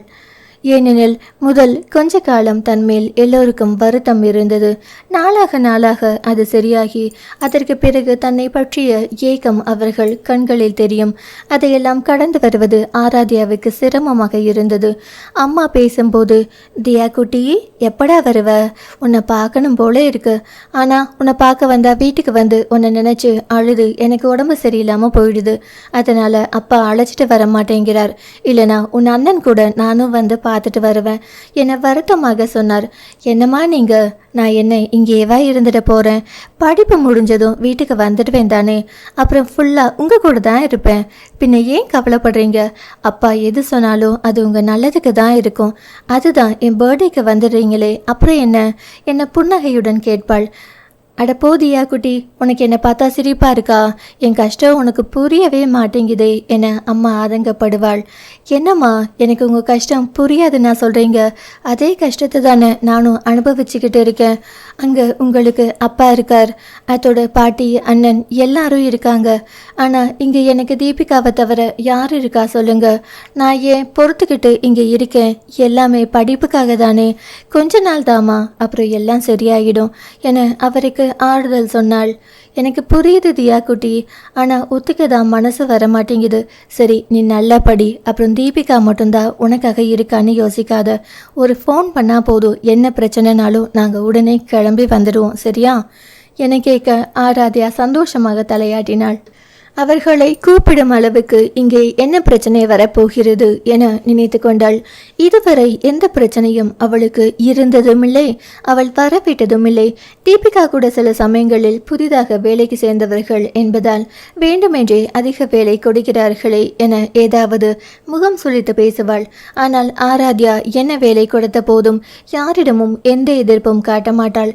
தீபிகா கூட சில நேரங்களில் சலிப்புடன், உங்க அப்பா அங்க நூற்றுக்கணக்கான பேருக்கு வேலை கொடுக்கிறார், நீ என்னடானா இங்க இன்னொருத்தங்கிட்ட கை கட்டி அவங்க செய்யறது தப்புன்னு தெரிஞ்சும் வாயை மூடிக்கிட்டு வேலை பார்த்துக்கிட்டு இருக்க, இங்கே நமக்கு மேலே இருக்கிறவனை பற்றி நம்மளால் கம்ப்ளைண்ட் கொடுக்க முடியாது தான், அட்லீஸ்ட் அவங்கிட்ட இவ்வளவு வேலை செய்ய முடியாதுன்னு எதிர்க்கவாவது செய்யலாம் இல்லையா, அப்படி அவங்க வேலையை விட்டு தூக்கினா சந்தோஷமாக ரிசைன் பண்ணிவிட்டு நம்ம ஊருக்கு கிளம்புவோம் என்ன சொல்லி பார்த்தாள். ஆராத்யா புன்னகையுடன், நாம் என்ன இங்கே பணத்துக்காகவா வேலை செய்கிறோம் தீபி, நமக்கு வேலை கற்றுக்கணும், அதனால தான் செய்கிறோம், அதோட ராபர்ட் கிட்ட போய் என்னால் செய்ய முடியாதுன்னு சொல்ல முடியுமா? அவன் பார்க்கும் விதமே வேறையா இருக்கு. அதுக்கு பதிலாக அவன் என்ன வேலை கொடுத்தாலும் செஞ்சுட்டு போயிடலாம் என்ன சொன்னாள். ராபர்ட் என்ற பேரை கேட்டதுமே தீபிகாவுக்கு கோபத்தில் முகம் சிவந்து போனது. துரதிருஷ்டவசமாக அவனுடைய ப்ராஜெக்டில் தான் தீபிகாவும் ஆராத்யாவும் வேலை செய்கிறார்கள். அவன் ஏதோ பெரிய இடமாம். இப்படிப்பட்டவர்கள் ஏன் வேலைக்கு வருகிறார்கள் என்றே தெரியவில்லை. அவனது அண்ணன் ஒரு செலிபிரிட்டியாம். அதனால் அவனை அவ்வளவு சீக்கிரம் யாரும் எதிர்த்து பேச மாட்டார்களாம். அதோடு அவனோடு நெருக்கமாக இருக்கவே விரும்புவார்கள். அதிலும் பெண்களை பற்றி சொல்லவே வேண்டியதில்லை. பல பெண்கள் இங்கே வேலை பார்க்கிறார்களா இல்லை அவனது கேபினில் குடியிருக்கிறார்களா என்று சந்தேகமாக இருக்கும். அவன் வேலையில் கெட்டிக்காரன். அதோடு மற்றவர்களை வேலை வாங்குவதிலும் கெட்டிக்காரன். ஏதோ ஒரு அனுபவத்திற்காகத்தான் கொஞ்ச காலத்துக்கு வேலைக்கு வருகிறானாம். பிறகு அவனது சொந்த கம்பெனியை எடுத்து நடத்துவானாம். அதனால்தான் எல்லோரும் அவனுக்கு இவ்வளவு கும்பிடு போடுகிறார்கள் என தீபிகா வெறுப்புடன் நினைத்து கொள்வாள். வேலைக்கு சேர்ந்த புதிதில் தீபிகாவையும் ஆராத்யாவையும் அவன் பார்த்த பார்வையில் இருவரும் அருவருத்து போனார்கள். அதிக வேலை கொடுக்கும் போது தீபிகா கூட ஒன்றிரண்டு ஆட்சேபனைகளை தெரிவிப்பாள். ஆனால் எதுவும் பேசாமல் கொடுத்த வேலையை செய்யும் ஆராத்யாவை ராபர்ட்டுக்கு ரொம்பவும் பிடித்து போனது. இப்போதெல்லாம் ஆராத்யாவை அவன் பார்க்கும் பார்வையில் ஒரு வெறியை இருந்தது என தாராளமாக சொல்லலாம். அவர்கள் செய்யும் பெரிய ப்ராஜெக்ட் வெற்றியடைந்தால் ஒவ்வொரு முறையும் அதற்காக ஏதாவது ஒரு இடத்தில் பார்ட்டி ஏற்பாடு செய்வார்கள். அங்கே குடியும் கூத்துமாக நிதானமில்லாமல் நடக்கும் ஒவ்வொன்றையும் பார்க்கும்போது அடுத்த முறை போகக்கூடாது என முடிவு எடுத்தாலும் கம்பெனியில் அப்படி விடமாட்டார்கள். கட்டாயம் இது போல பார்ட்டிகளை அட்டன் செய்தே தீர வேண்டும். முடிந்தவரை உடம்பு சரியில்லை என ஏதேதோ சாக்கு சொல்லி சமாளித்தாலும் எப்போதும் அவர்களால் அதை செய்ய முடியாது. இந்த முறையும் அப்படி ஒரு ப்ராஜெக்ட் வெற்றி பெற்றதற்காக அவர்களுக்கு ஒரு பார்ட்டி ஏற்பாடு செய்திருந்தார்கள். எல்லோரும் கட்டாயமாக கலந்து கொள்ள வேண்டும் என்று அழைப்பு வந்திருந்தது. அதில் ராபர்ட்டுடைய அண்ணன் அந்த பெரிய செலிபிரிட்டி கலந்து கொள்கிறாராம். அதனால் எல்லோருமே அவனை பார்க்க ஆர்வமாக இருந்தார்கள். தீபிகா கூட அப்படி யார், அது நாமளும் இந்த முறை கட்டாயம் சென்று அவனை பார்க்க வேண்டும் என சொல்லிக் கொண்டிருந்தாள். இந்த பார்ட்டியில் அவர்கள் இருவருக்கும் மோசமான அனுபவம் கிடைக்கப் போகிறது என சொல்லியிருந்தாள். சுதாரித்து கொண்டிருந்திருப்பார்களோ என்னவோ.